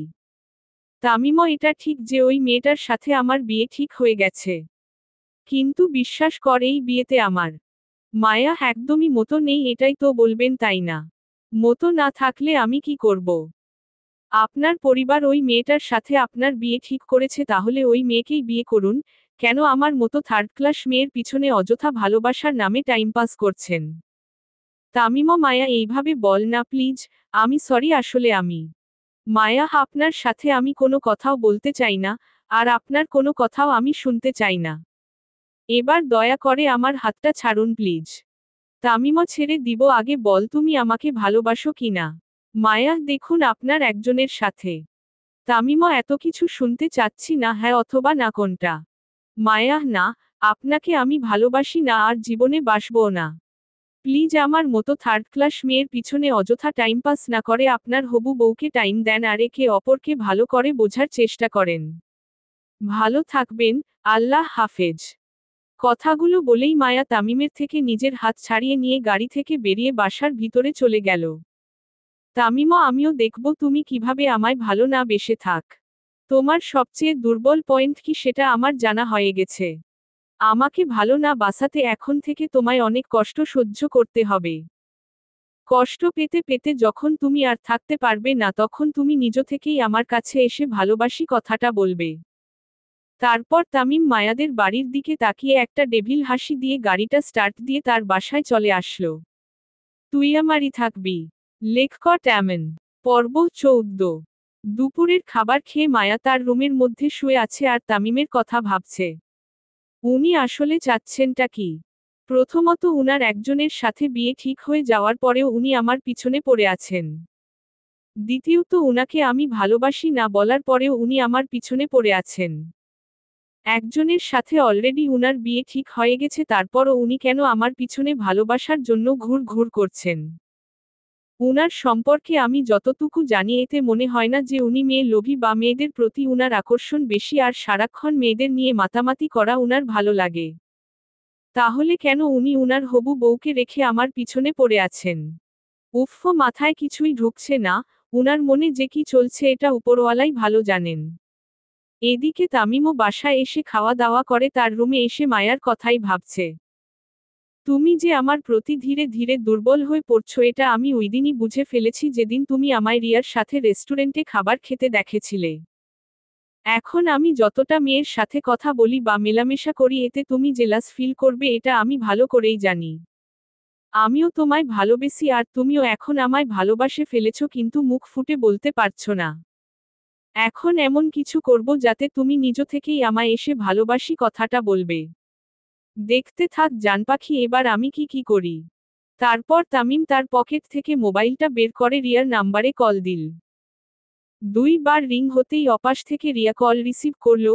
রেস্টুরেন্টে যাওয়ার দিন রিয়া নিজেই তামিমকে নিজের নাম্বার দেয় আর তামিমেরও নাম্বার দেয়। রিয়া বাব্বা এতদিন পর হঠাৎ আমার কথা কিভাবে মনে পড়ল আপনার? তামিমও এতদিন পর কোথায়? 2 দিন আগেই তো আপনি কল দেওয়ার পর 20 মিনিট কথা বললাম। রিয়া ওইটা তো আমি নিজে থেকে দিয়েছি তুমি তো আর দেও নাই। তামিমও এখন তো দিয়েছি নাকি? রিয়া তা কি কারণে হঠাৎ আমায় ফোন দিলেন শুনি? তামিমও আচ্ছা ভুল হয়ে গেছে আর কল দিব না বাই। রিয়া একদম কল কাটবা না। এতদিন হলো তোমার সাথে কথা বলছি কিন্তু তুমি তো কখনো নিজ থেকে আমায় কল দাওনি তাই বললাম হঠাৎ কি প্রয়োজনে কল দিলে? তামিমও তা প্রয়োজন ছাড়া কি কল দেওয়া যাবে না? রিয়া আরে সেটা কখন বললাম? তোমার যখন ইচ্ছা কল দিও, প্রয়োজনে, অপ্রয়োজনে যখন মন চায় কল দিও আমি কিছু মনে করব না। তামিমও মেয়ের ঢং দেখ, আমার তো আর খেয়ে দে কাজ নেই যে একে অকারণে কল দিব মনে মনে। রিয়া কি হলো চুপ করে আছো কেন কিছু বল। তামিমও কি বলবো? রিয়া কল দিয়েছ কেন? কথা বলার জন্যই তো নাকি? তাহলে কিছু না বলে চুপ করে আছো কেন? তামিমও আপনাকে একটা কথা বলার ছিল। রিয়া কি কথা বল। আর আমায় আপনি না তুমি করে বলবা। তামিমও আচ্ছা, তা তুমি কি কাল ফ্রি আছো নাকি তোমার কোনো কাজ আছে? রিয়া না আমার আবার কি কাজ থাকবে, আমি তো অল টাইম ফ্রি থাকি। তামিমও আচ্ছা তুমি তো আমার ভার্সিটি চিনি, তা কাল একবার 3টার সময় আমার ভার্সিটিতে আসতে পারবে? রিয়া পারবো না কেন অবশ্যই পারবো, কিন্তু ভার্সিটিতে এসে কি করব? তামিমও তোমায় নিয়ে একটু ঘুরতে যাব আর কি। রিয়া কি সত্যি? খুশি হয়ে। তামিমও সত্যি। রিয়া ওকে কাল তাহলে 3টার সময় আমি তোমাদের ভার্সিটিতে চলে আসব। কিন্তু তোমাকে পাবো কোথায়? তামিমও তুমি আগে ভার্সিটিতে আসিও, 3টার সময় আমাদের ভার্সিটি ছুটি হয় আমি তখন বাহিরেই দাঁড়িয়ে থাকব।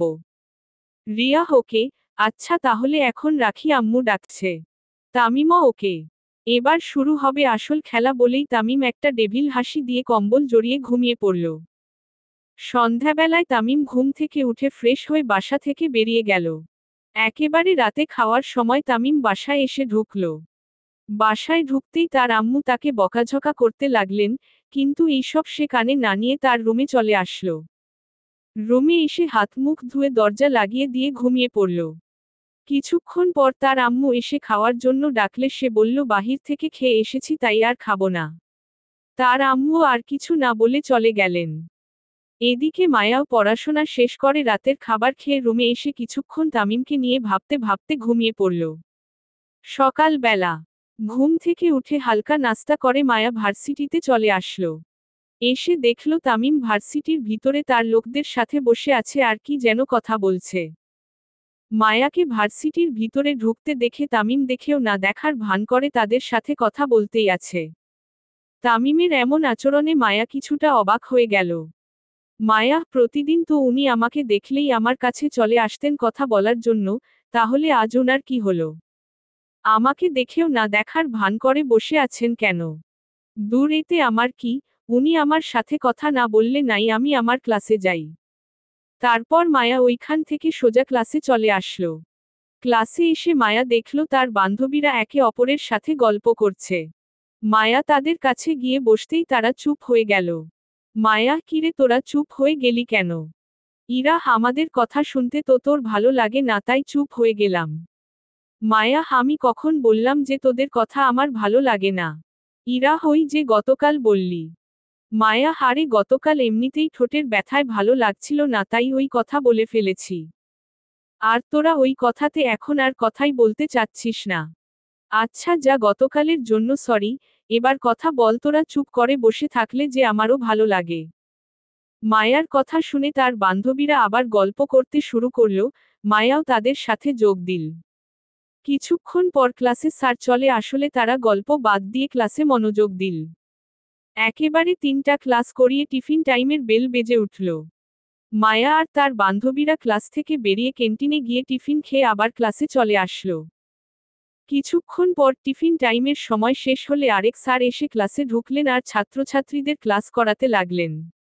একে একে বাকি ক্লাস করিয়ে ভার্সিটি ছুটি হলে গেল। মায়া তার বান্ধবীদেরকে নিয়ে ভার্সিটি থেকে বের হতেই সামনে তাকিয়ে দেখল তামিম তার গাড়ি নিয়ে দাঁড়িয়ে আছে আর একটা মেয়ের হাত ধরে মেয়েটার সাথে হেসে হেসে কথা বলছে।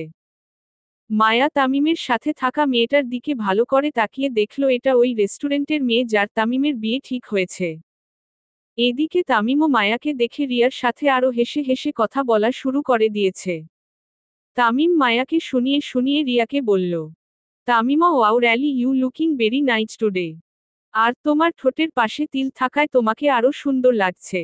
রিয়া, দূর, কি যে বল না, লজ্জা পেয়ে। তামিমা, আরে সত্যি বলছি, তোমাকে আজ ভীষণ সুন্দর লাগছে। তুমি যদি আমার বউ হতে তাহলে এখন, বলেই থেমে গেল। রিয়া, এখন কি বল? তামিমা তার মুখ রিয়ার কানের কাছে নিয়ে এমন ভাব করল যেন সে রিয়ার গালে চুমু খাচ্ছে, আসলে মায়াকে দেখানোর জন্যই তামিম এমন করছে। বিয়েটা হোক তারপর না হয় বলবো, রিয়ার কানে কানে। রিয়া, বিয়ের কথা শুনে রিয়া আরও লজ্জা পেল। তামিমা, আচ্ছা অনেক কথা হয়েছে, এবার তাহলে যাওয়া যাক। রিয়া, কোথায় যাবে? তামিমা, গাড়িতে উঠে বসো তারপর বলছি। তামিমের কথায় রিয়া গাড়িতে গিয়ে উঠে বসল। তামিম একবার পিছনে ফিরে মায়ার দিকে তাকিয়ে দেখল মায়া আগের মতোই সেখানে দাঁড়িয়ে আছে আর তার দিকে তাকিয়ে রাগে ফুসফুস করছে। মায়ার মন চাচ্ছে এক্ষুনি গিয়ে ওই রিয়া মেয়েটাকে গাড়ি থেকে বের করে চড়িয়ে মেয়েটার গাল লাল করে দিতে। কিন্তু তার বান্ধবীরা তার পাশে থাকায় সে কিছু করতে পারছে না আর বলতেও পারছে না। তামিম মায়ার দিকে তাকিয়ে একটা মুচকি হাসি দিয়ে গাড়িতে উঠে গাড়ি স্টার্ট দিয়ে সেখান থেকে চলে গেল। নীলা, কিরে মায়া, তোর চেহারা লাল হয়ে গেছে কেন? আসলে মায়ার চেহারা অনেক ফর্সা আর ফর্সা মেয়েরা রাগলে চেহারা লাল হয়ে যায়, যা মায়ারও হয়েছে। মায়া, কিছু না, এমনিই, আমি বাসায় গেলাম বাই। কথাটা বলেই মায়া তাদেরকে আর কিছু বলতে না দিয়ে বাসার দিকে হাঁটা ধরল।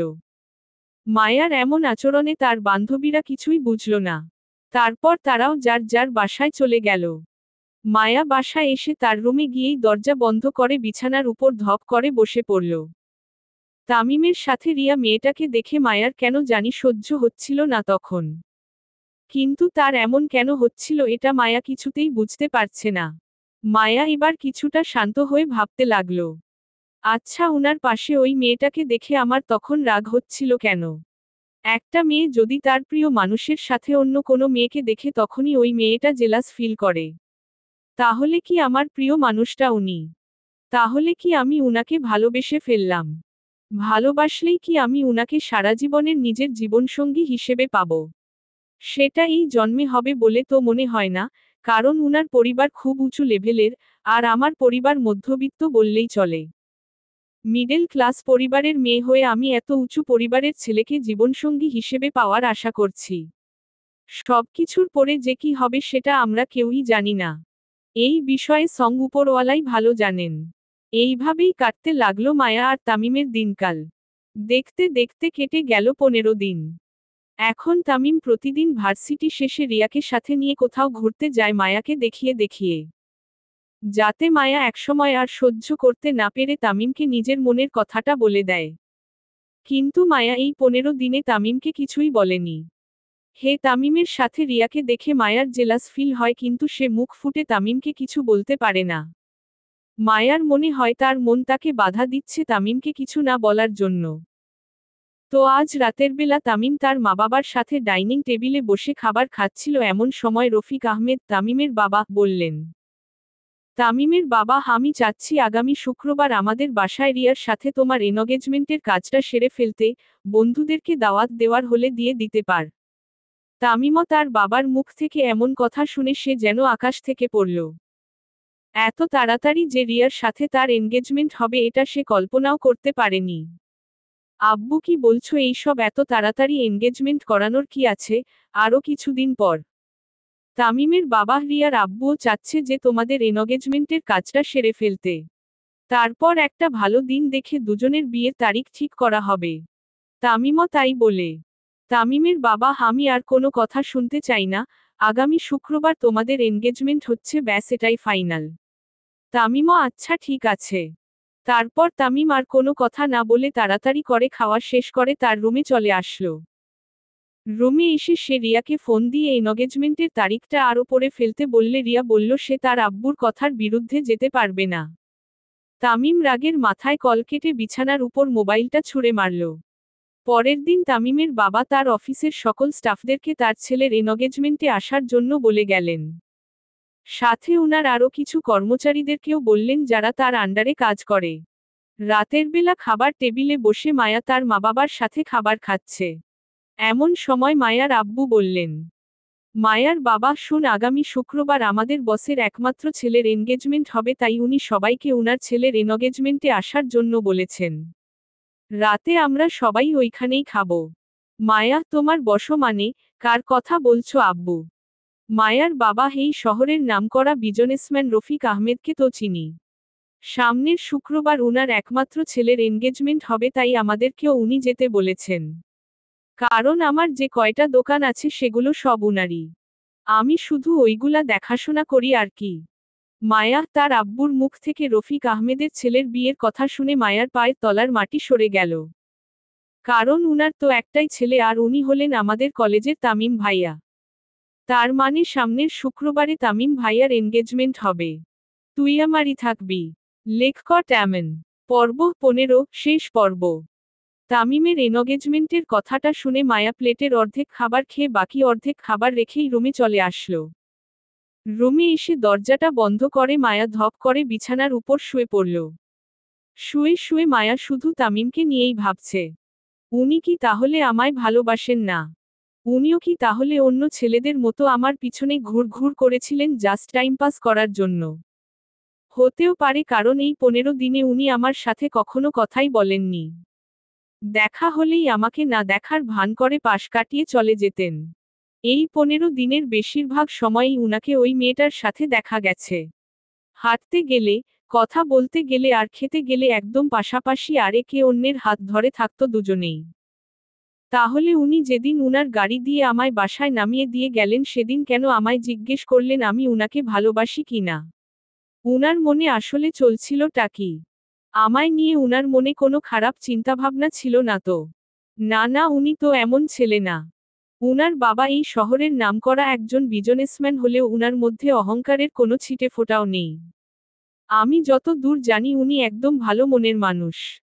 উনার মনে যদি মেয়েদেরকে নিয়ে খারাপ চিন্তাভাবনা থাকতো তাহলে ভার্সিটির সব মেয়েদের সাথেই উনি কথাবার্তা বলে তাদেরকে নিজের বশে নিয়ে নিতেন। কিন্তু উনি তো এইসবের কিছুই করেন না, বরং মেয়েদের থেকে যথেষ্ট দূরত্ব বজায় রেখে চলাফেরা করেন আর মেয়েদেরকে অনেক সম্মানও করেন। তাহলে উনি আমার পিছনে ভালোবাসার জন্য ঘুর ঘুর করে কেন এখন অন্য আরেকটা মেয়ে নিজের জীবনসঙ্গী বানাতে চলেছেন? উনি আমার সাথে ভালোবাসার নামে নাটক করলেও আমি যে উনাকে এখন সত্যি সত্যি ভালোবেসে ফেলেছি।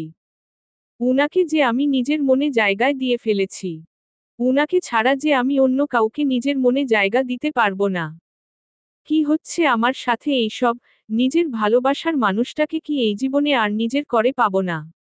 শেষ পর্যন্ত যে কি হবে সেটা একমাত্র উপরওয়ালাই ভালো জানেন। কথাগুলো ভাবতে ভাবতে মায়া একসময় ঘুমের রাজ্যে হারিয়ে যায়। এদিকে তামিমও রাতের খাবার খেয়ে রুমে এসে ভাবতে লাগলো এখন কি করা যায়। আমি তো রিয়াকে বিয়ে করতে পারবো না, কারণ আমি মায়াকে ভালোবাসি। এতদিন রিয়ার সাথে এত ক্লোজ হয়ে চলাফেরা করেছি শুধু মায়ার জন্য, যাতে সে আমাদেরকে একসাথে দেখে সহ্য করতে না পেরে আমায় এসে ভালোবাসি কথাটা বলে দেয়। মায়া যদি একবার আমায় এসে ভালোবাসি কথাটা বলে দিত তাহলে আমাদের মধ্যে আর কোনো বাধা থাকতো না। কারণ মায়া আমাকে ভালোবাসলে আব্বুকেও আমি রিকোয়েস্ট করে বিয়েটা ক্যান্সেল করাতে পারতাম। কিন্তু মায়া তো একবারও আমাকে রিয়ার সাথে দেখে কিছু বলে নাই। দূর থেকে সে আমাদেরকে দেখে শুধু জেলাস ফিল করত, বাট কখনো ভালোবাসি কথাটা বলেনি। তাহলে কি মায়া আমাকে সত্যিই ভালোবাসে না? কিন্তু আমি যে মায়াকে মন থেকে ভালোবাসি, চাইলেও তাকে আর এই মন থেকে বের করে দিতে পারবো না। এখন আমি কি করব? যে করেই হোক আমায় এই এনগেজমেন্টটা আটকাতেই হবে। রিয়ার সাথে যদি একবার আমার এনগেজমেন্টটা হয়ে যায় তাহলে রিয়াকে বিয়ে করা না ছাড়া আমার আর উপায় থাকবে না। এই সব বিষয় নিয়ে ভাবতে ভাবতে তামিমও একসময় ঘুমিয়ে পড়ে। দেখতে দেখতে শুক্রবার চলে আসলো। মায়া এই কদিনে আর ভার্সিটিতেও যায়নি। গিয়ে কি করবে? তামিমকে রিয়ার সাথে দেখলে যে মায়ার আরও কষ্ট হবে। তাই মায়া ভার্সিটিতে না গিয়ে সারাক্ষণ রুমের মধ্যে থেকে তামিমকে নিয়ে ভাবনায় থাকত। অপরদিকে তামিমও এই কয়দিন ভার্সিটিতে যায়নি তার আব্বুর কথায়।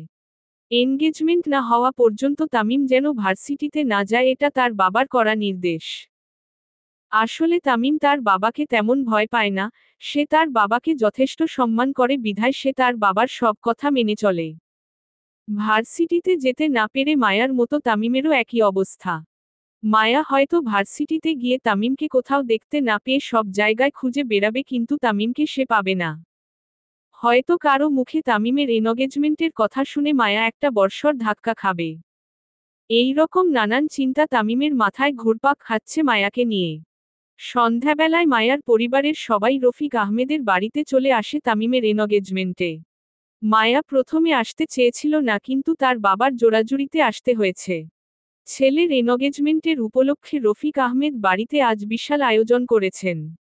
সারা বাড়ি অনেক সুন্দর করে সাজানো হয়েছে, বাড়ি ভর্তি লোকজন, কেউ তার বিজনেস পার্টনার আবার কেউ তার কর্মচারী বা অফিসের স্টাফ। এক কথায় উনি যাদেরকে দাওয়াত দিয়েছেন তাদের মধ্যে অর্ধেক মানুষই তামিমের এনগেজমেন্টে এসেছে। মায়া তামিমদের বাড়িতে এই প্রথম এসেছে, বিশাল বড় বাড়ি তাদের। এতদিন সে লোকমুখে শুনে এসেছে রফিক আহমেদের বাড়ি নাকি অনেক সুন্দর, আর আজ মায়া তার নিজ চোখে তাদের বাড়ি ঘুরে ঘুরে দেখছে। হাঁটতে হাঁটতে মায়া হঠাৎ কারো সাথে ধাক্কা খেয়ে নিচে পড়ে যাচ্ছিল, কিন্তু সেই ব্যক্তিটি সাথে সাথে মায়ার কোমর জড়িয়ে ধরে ফেলে। মায়া তো ভয়ে চোখ বন্ধ করে ফেলল। তারপর হঠাৎ মনে হলো কে যেন তার কোমর ধরে রেখেছে। মায়া আস্তে আস্তে নিজের চোখ খুলে সামনে তাকাতেই বড় ধরনের একটা শক খেল। কারণ যে মানুষটা তার কোমর ধরে রেখেছে সে আর কেউ না, তামিম। তামিমও মায়াকে এইখানে দেখে খানিকটা অবাক হয়ে মায়ার দিকে তাকিয়ে আছে। মায়া তামিমকে দেখে অবাক না হলে তাড়াতাড়ি করে উঠে দাঁড়ালো। তামিমও, তুমি এইখানে কিভাবে আর কখন আসলে? মায়া, আমার পরিবারের সাথে এসেছি। তামিমও, পরিবারের সাথে মানে? তুমি আমাদের তামিমকে থামিয়ে। মায়া আব্বু বলল আপনার আব্বুর কয়েকটা ফ্যাক্টরি নাকি আব্বু দেখাশোনা করেন, তাই আপনার আব্বু আমার আব্বুকে আপনার এনগেজমেন্টের দাওয়াত দিয়েছেন। তামিমও, তুমি এইখানে এসে ভালোই করেছো, আমি তোমায় কিছু। তামিমকে থামিয়ে। মায়া আব্বু হয়তো আমায় খুঁজতেছেন, আমি গেলাম বাই। আর এনগেজমেন্টের কংগ্রেস। কথাগুলো বলে মায়া সেখান থেকে আবার তার আব্বু আম্মুর কাছে চলে আসলো। তামিমও সেখানে দাঁড়িয়ে না থেকে মায়ার পিছু নিতে নিতে মায়ার কাছে চলে আসলো। মায়ার কাছে এসে দাঁড়াতেই তামিমের বাবা কোথা থেকে জানিয়ে এসে তামিমের হাত ধরে বাড়ির ভিতরে নিয়ে আসলেন। তামিমের বাবা, কত সময় ধরে তোমায় খুঁজতেছি, কোথায় ছিলে এতক্ষণ? তামিমও, আব্বু আমি। তামিমের বাবা, থাক আর কিছু বলতে হবে না। চল এখন তোমাদের আংটি পরানো হবে। তামিমও, আব্বু আমার একটু কথা। তামিমের বাবা, যা বলার পরে বলিও, এবার চল। কথাগুলো বলেই তামিমের বাবা তামিমের হাত ধরে বাহিরে নিয়ে এসে স্টেজে গিয়ে দাঁড়ালেন। আর ওই সময় রিয়ার আব্বুও রিয়াকে নিয়ে স্টেজে এসে দাঁড়ালেন। এরপর তামিমের বাবা মাইক হাতে নিয়ে সবাইকে অ্যানাউন্স করে জানিয়ে দিলেন যে এক্ষুনি তার ছেলের এনগেজমেন্ট হবে। তামিমের বাবার অ্যানাউন্স শুনে পার্টিতে থাকা সব লোকজন স্টেজের সামনে এসে দাঁড়ালো। মায়াও এসেছে, কিন্তু একদম পিছনে। সে কোনোরকমে তামিমকে দেখতে পাচ্ছে। তামিম আজ একটা ব্ল্যাক কালারের পাঞ্জাবি পরেছে, সাথে সাদা কালারের পায়জামা, যা ছেলেরা পাঞ্জাবির সাথে পরে। মায়ার কাছে তামিমকে আজ অনেক সুন্দর লাগছে। কিন্তু কিছুক্ষণ পরেই তার ভালোবাসার মানুষটা অন্য কারো হয়ে যাবে, এটা ভাবতেই মায়ার মন কেঁদে উঠল। এদিকে রিয়ার বাবা রিয়ার হাতে একটা আংটি দিয়ে বললেন তামিমের হাতে পরিয়ে দিতে। রিয়াও খুশি মনে আংটিটা তামিমকে পরিয়ে দিল। এবার তামিমের পালা। তামিমকেও তার আব্বু একটা আংটি দিয়ে বললেন রিয়ার হাতে পরিয়ে দিতে। তামিম আংটিটা নিয়ে চারপাশে তাকিয়ে মায়াকে খুঁজতে লাগল। কিন্তু মায়া অনেক পিছনে থাকায় তামিম তাকে দেখতে পাচ্ছে না। এবার তামিমের বাবা একটু ধমকের সুরেই বললেন, আংটি না পরিয়ে চারপাশে তাকিয়ে কি দেখছ? তামিম তার বাবার ধমক শুনে রিয়ার হাতে আংটি পরাতে যাবে, তখনই হঠাৎ পিছন দিক থেকে কে যেন চিৎকার করে বলল, এই এনগেজমেন্ট হবে না তামিম, শুধু আমার, উনাকে না পেলে আমি মরে যাব। কথাটা শুনেই তামিমের বাবা আর উপস্থিত সবাই পিছনে তাকালো। তামিম দেখল মায়ার চোখ দিয়ে অজুরে পানি পড়ছে। তখনই টেবিলের পাশে থাকা একটা ছুরি নিয়ে মায়া নিজের হাতের কবজিতে জোরে একটা টান মারল। সাথে সাথে মায়ার হাত দিয়ে ছিটকানি দিয়ে রক্ত বের হতে শুরু করল। তামিম মায়ার এই অবস্থা দেখে মায়া বলে জোরে একটা চিৎকার মেরে স্টেজ থেকে নেমে লোকদের সরিয়ে দৌড়ে মায়ার কাছে এসে মায়াকে নিজের বুকের মধ্যে নিয়ে নিল। তামিমও, মায়া তুমি এটা কি করলে, কেন করলে এমনটা? কেঁদে কেঁদে প্লাস চিৎকার করে। মায়া, খুব ভালোবাসি আপনাকে, আপনাকে কিভাবে নিজের চোখের সামনে অন্য কারো হতে দেই বলেন? ভালোবাসি, অনেক ভালোবাসি, I love you so much. অনেক কষ্টে কথাগুলো বলল মায়া। তামিমও, আই লাভ ইউ টু, আমিও তোমায় ভালোবাসি। মায়াকে নিজের বুকের সাথে শক্ত করে চেপে ধরে। মায়া, কিন্তু আমার যে আর বেশি সময় নেই। হয়তো কিছুক্ষণের মধ্যেই আমি এই দুনিয়া ছেড়ে। কথাগুলো শেষ হওয়ার আগেই মায়া জ্ঞান হারিয়ে ফেলে। তামিমও, না, আমি তোমার কিছু হতে দিব না। রকি, তামিমের বডিগার্ড, গাড়ি বের কর, চিৎকার করে। কথাগুলো বলেই তামিম মায়াকে কুলে তুলে নিল আর বাড়ির বাহিরে এসে গাড়িতে উঠে রকিকে হসপিটালে নিয়ে যেতে বলল। রকিও তামিমের কথামতো তাদের পাশের একটা হসপিটালে নিয়ে এসে গাড়ি থামালো। তামিম গাড়ি থেকে নেমে মায়াকে কুলে করে নিয়ে হসপিটালে ঢুকে জোরে জোরে ডাক্তারকে ডাকতে লাগল। চিৎকার শুনে একজন নার্স দৌড়ে তামিমের সামনে এসে দাঁড়ালো। ও মাই গড, উনার হাত এত কাটলো কি করে? নার্স। তামিমও, ডাক্তার কোথায়? ডাক্তারকে ডাকুন, যে করেই হোক আমার মায়াকে আমি সুস্থ দেখতে চাই। আমার মায়ার কিছু হলে প্লিজ আপনি শান্ত হন, আমি এক্ষুনি ডাক্তার বাবুকে নিয়ে আসছি বলেই নার্সটা কোথায় যেন চলে গেল। কিছুক্ষণ পর নার্সটা একটা ডাক্তারকে নিয়ে আসলো। সাথে আরো কয়েকজন নার্স একটা খাট নিয়ে আসলো, যেইটায় করে পেশেন্টকে অপারেশন থিয়েটারে আনা হয়। ডাক্তার পেশেন্টকে এই খাটের মধ্যে রাখেন আর তোমরা, নার্সদের, তাড়াতাড়ি উনাকে নিয়ে ভিতরে আসো। ডাক্তারের কথায় তামিম মায়াকে ওই খাটে রাখলো আর নার্সরা মায়াকে নিয়ে অপারেশন থিয়েটার রুমে চলে আসলো। তামিমও ভিতরে যেতে চাচ্ছিল, কিন্তু একটা নার্স তাকে ভিতরে আসতে নিষেধ করে ভিতর থেকে দরজা লাগিয়ে দেয়। তামিম ওইখানেই মাটির মধ্যে ধপ করে বসে পড়ে। মায়ার এমন অবস্থার জন্য তামিম নিজেই দায়ী। তার আব্বুকে সে মায়ার বিষয়ে বলতে পারত, কিন্তু তার আব্বু যদি ওইদিনের মতো মায়ার মতামত জানতে চান আর মায়া না করে দেয় যে সে তামিমকে ভালোবাসে না, তাহলে তো তামিমের রিয়াকে বিয়ে করা ছাড়া আর কোনো রাস্তা থাকবে না। তারপরও তামিম সবকিছুর জন্য নিজেকেই দোষারোপ করছে আর অজুরে কেঁদে যাচ্ছে। কিছুক্ষণ পর অপারেশন থিয়েটার থেকে এক নার্স বের হয়ে এসে তামিমকে বলল, পেশেন্টের শরীর থেকে অনেক রক্ত বেরিয়েছে। দ্রুত এ পজিটিভ গ্রুপের এক ব্যাগ রক্তের ব্যবস্থা করুন, না হলে পেশেন্টকে বাঁচানো যাবে না। তামিমও আমার রক্তের গ্রুপ এ পজিটিভ, যত রক্ত লাগে আমার থেকে নেন, তারপরও আমার মায়াকে বাঁচান প্লিজ, নিচে থেকে উঠে বলল নার্স। ওকে আপনি আমার সাথে আসুন, বলেই তামিমকে একটা রুমে নিয়ে গিয়ে ওকে একটা বেডে শুইয়ে ওর শরীর থেকে এক ব্যাগ রক্ত নিয়ে তামিমকে বেডে শুয়ে থাকতে বলে নার্সটা রক্ত নিয়ে চলে গেল। অপরদিকে তামিমের বাড়িতে উপস্থিত সব লোকজন প্লাস তামিম, মায়ার পরিবারের মানুষেরা এখনো কিছু বুঝে উঠতে পারছে না যে কি থেকে কি হয়ে গেল একটু আগে। বাড়িতে উপস্থিত লোকজন একে অন্যের সাথে কানাকানি করতে লাগলো, মেয়েটাকে আর রফিক সাহেবের ছেলেকে ওইসব বলল কেন, আর রফিক সাহেবের ছেলে মেয়েটাকে নিয়ে কোথায়ই বা গেল। তামিমের বাবা সাথে সাথে রকির ফোনে কল দিয়ে জিজ্ঞেস করলেন তামিম এখন কোথায় আছে। রকিও বলল তাদের পাশের হসপিটালে। তারপর তামিমের বাবা তাদের গাড়ি নিয়ে পাশের হসপিটালে চলে আসলো, সাথে মায়ার মা বাবাও এসেছেন। হসপিটালে ঢুকে মায়ার মা বাবা তামিমকে দেখে দৌড়ে ওর কাছে গিয়ে জিজ্ঞেস করলেন তাদের মেয়ে কোথায়। তামিম কিছু না বলে ইশারায় দেখিয়ে দিল ভিতরে তার চিকিৎসা চলছে। কারো মুখে কোনো কথা নেই, মায়ার মা বাবা মেয়ের শোকে নীরবে কেঁদে যাচ্ছেন, সাথে তামিমও নীরবে নিজের চোখের জল ফেলছে। এইভাবে কেটে গেল 30 মিনিট। হঠাৎ ভিতর থেকে একজন ডাক্তার বের হয়ে এসে তাদের সামনে দাঁড়ালেন। ডাক্তারকে দেখে তামিম নিচে থেকে উঠে দাঁড়ালো। ডাক্তার পেশেন্ট আপনাদের কি হয়? জি ও আমাদের মেয়ে, আমরা ওর মা বাবা। ডাক্তার সাহেব আমার মেয়ে এখন কেমন আছে? মায়ার বাবা। ডাক্তার আল্লাহর রহমতে আপনাদের মেয়ে এখন ভালোই আছে, তবে আরও দেরি করে হসপিটালে আসলে পেশেন্টকে হয়তো বাঁচানো যেত না। মায়ার বাবা আমরা কি এখন ওর কাছে যেতে পারবো? ডাক্তার এখন না, 30 মিনিট পরে যান, আর পেশেন্টের সাথে এখন বেশি কথা বলবেন না, তাহলে পেশেন্টের সমস্যা হবে, কথাটা বলেই ডাক্তার সেখান থেকে চলে গেল। 30 মিনিট পর মায়ার মা বাবা দুজন গিয়ে ভিতরে ঢুকলেন, দেখলেন মায়া বিছানার উপর শুয়ে আছে।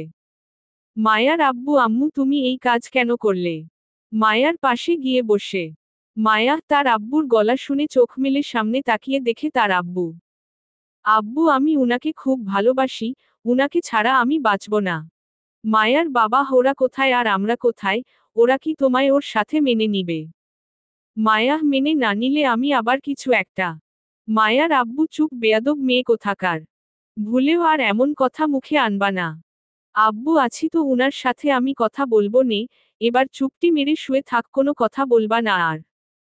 তারপর মায়ার মা বাবা রুম থেকে বেরিয়ে গেলেন আর তামিমের আব্বুর সাথে সাথে তাদের বিষয়ে কথা বলতে লাগলেন।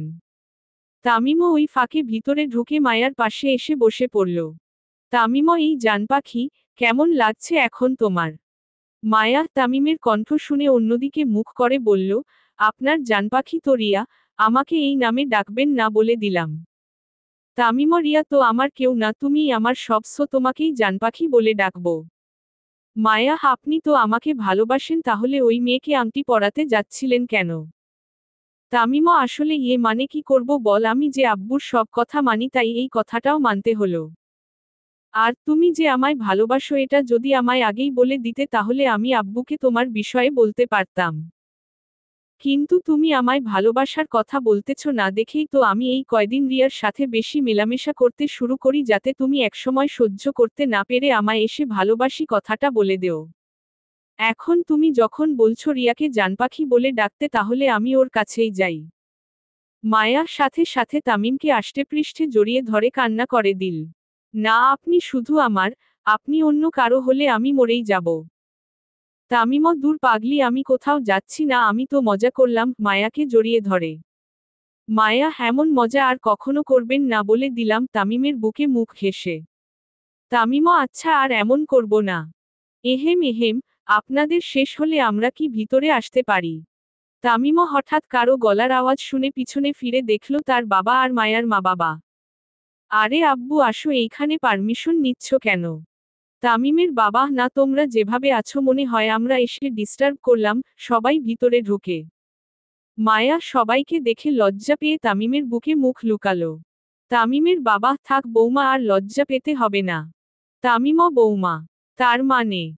তামিমের বাবা হুম আমি রাজি, কারণ আমি চাই না যাকে আমার ছেলে ভালোবাসে না তার সাথে ওর বিয়ে দিয়ে মেয়েটার জীবন নষ্ট করতে। তাছাড়া মায়ার আব্বু আমার অনেক বিশ্বস্ত লোক। তাই আমিও রাজি হয়ে গেলাম। তামিমও কিন্তু রিয়ার কি হবে?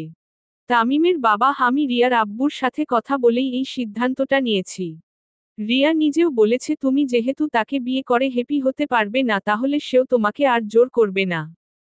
তামিমও তাহলে আমাদের বিয়েটা কবে হবে? তামিমের বাবা আমি আর বেআইন সাহেব কথা বলে বিয়ের তারিখ ঠিক করব নি বলেন বেআইন সাহেব হেসে হেসে। মায়ার বাবা হে সেটাই ঠিক হবে, দুজন মিলে কথা বলে একটা ভালো দিন দেখে তাদের বিয়ে দিয়ে দিবনে। তামিমের বাবা আচ্ছা তাহলে চলেন আমরা এখন বাহিরে যাই ওরা থাকুন। তারপর তারা সবাই চলে গেল। আপনারা হয়তো ভাবছেন তামিমের বাবা মায়াকে কিভাবে এত সহজে মেনে নিলেন তাই তো। শুনেন তাহলে। যখন মায়ার মা বাবা মায়াকে দেখার জন্য অপারেশন থিয়েটারে ঢুকেছিলেন তখন তামিম তার বাবাকে অনেক রিকোয়েস্ট করে মায়াকে তার সাথে বিয়ে দেওয়ার জন্য রাজি করাই। সে বলে, রিয়ার সাথে তার বিয়ে হলে সে বাড়িয়া কেউই সুখী হতে পারবে না, অযথা একটা মেয়ের জীবন নষ্ট হবে। তামিমের বাবাও লাভ ম্যারেজ করে বিয়ে করেছিলেন তাই তিনি ছেলের কষ্টটা বুঝতে পেরে মায়াকে উনার ছেলের বউ বানাতে রাজি হয়ে যান। তামিমও সবাই তো চলে গেছে এবার আমার দিকে তাকাও। মায়া না আমার লজ্জা করছে। আচ্ছা আপনার আব্বু এত সহজে আমাদের সম্পর্ক মেনে নিলেন কিভাবে? তামিমও তারপর মায়াকে সব বলল। বুঝলে, এবার আমার দিকে তাকাও তো দেখি। মায়া না আমি এভাবেই থাকবো, আপনার বুকে থাকতে আমার অনেক ভালো লাগছে আরো শক্ত করে জড়িয়ে ধরে। তামিমও হাহা পাগলি একটা। মায়া হুম আপনার। এইভাবেই কেটে গেল আরো কিছুদিন। এই কদিনে মায়া পুরোপুরি সুস্থ হয়ে গেছে আর তাদের দুই পরিবার মিলে তাদের বিয়েও ঠিক করে ফেলেছেন। তারপর অনেক ধুমধাম করে মায়া তামিমের বিয়ে হয়ে গেল।